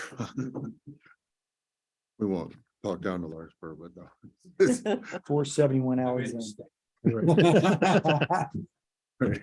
So, in any case, that's been helpful to address the discussion about heights, neighbors and so forth, so that people can see where their house stands relative to your project, and we could look at it and say, now it makes sense. We know how tall it is compared to the other buildings. That's always important. And I think, as Margaret says, the neighbor outreach needs to be amplified when you go forward with this. And the other commissioners have commented on color board, you know, the windows as well. You've heard everything that I'm going to say. I think my notes. And I know Phil has been furiously taking notes, so he will be able to regurgitate this all back to you. But I think we've said a fair number of things, and you've got a fair list of things to decide to address or not as you go forward. Yeah, well, thank you. I mean, I think that all the things we touched on, we'll take those into consideration and talk over. I don't see any reason why we can't come to an agreement and modify, some of the elements of the house to make it more successful. I agree with Jim. I think that it's a good project, and with Bob and Dan, Margaret and I disagree on this, but I think it's a good project. And I do want to commend you for the design effort that this represents. When we have more to chew on, that gives us more to discuss, unfortunately. Yeah. So, but having something so thoroughly prepared is kind of a pleasure. So to see all this information is very helpful. And Thank you. It keeps the standard of preparation up there. And this is the way applications should look. Appreciate that. Good. So with that said, do you have any questions for the rest of us or for staff or anything? No, I think it's pretty clear. And one comment, and I'm by no means trying to butter up Corte Madera Planning Department. I have to say a response to emails, phone calls, etc., and willingness to meet compared to other jurisdictions that we deal with. When we sometimes email them and we don't even get a response for 2 weeks and it disappears into the ether, it's something that's refreshing, and you should know that. So whenever we get a project in Corte Madera, that aspect of it is always welcome. So thank you. Yeah. No, they're very good. Yeah. So, thank you very much. All right. Thank you. Thank you. Good luck. So that's it. We do an extension for the things or? So do we want to extend to get the reports and the meeting notes done? Might as well. I'm sure. Okay. Dan? Yes. Okay. Okay. Fire away, Jim. Well, I had the opportunity to be in the shortest Yes, I saw town you. council meeting. I saw Um, that. And I'm happy to be the one to announce that our fearless planning leader is now our official town manager. Town manager.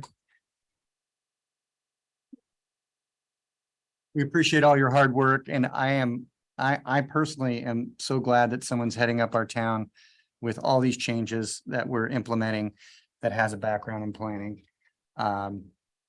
Because it makes a huge difference to what this town's gonna look like in 7 years when you're at the helm, knowing that every decision you make is gonna make an impact on the way we live our lives in Corte Madera. So thank you very much for your efforts so far and what you're gonna do for us.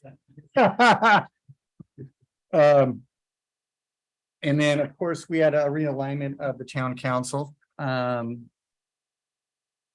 fun fact, there's not too many licensed architects as mayors, so Charles Lee is our new mayor and joins a very exclusive group of licensed architects as mayor of a town or a city. Eli Beckman is our new vice mayor. And Mayor Casisa is still with us as a council person. And we are joined by Bob Ravazio's wife, Pat Ravazio, as one of our new councilmen, and Rosa Thomas. So looking forward to see what they're going to do for the town. And that was about all I have to. It looked like a Report. short agenda, yeah. It was So- awesome. Right. Went by quickly, right, so. We wait to see what transpires. That's great, thank you. Staff, do you guys have anything you want to tell us or report on? Just a reminder that the next planning commission meeting is canceled. So everyone has a couple weeks off. Happy holidays. And then the January 11th meeting, January 10th, we do not yet know if there will be an item, so you will be notified of that. Anything else? Did you? Sorry.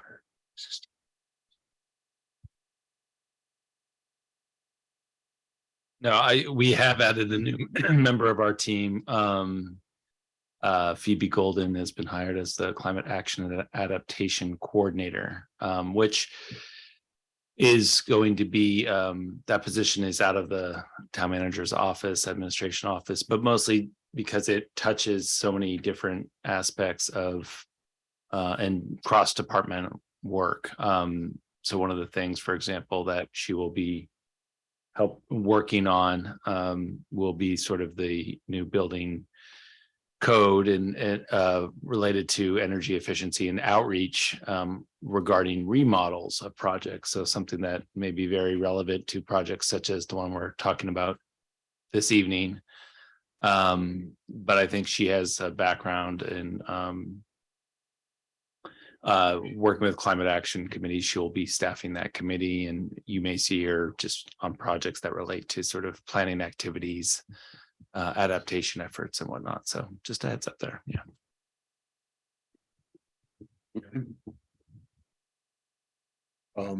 Anything else from you guys? Nothing? Nada? Sure, there's stuff, but we're sort of Grasping at straws. running low here. Okay. Well, as we mentioned as part of the housing element presentation, the town council will have a special hearing on January 11th to consider what the commission recommended this evening. So that will move forward. Okay, all right. Does anybody have a motion regarding meeting minutes? Move to approve. Second. Okay, voice vote. Aye. Aye, Yes. I abstain because I was not at the meeting. that's right. Motion passes. Okay, with that said, then I'm going to adjourn.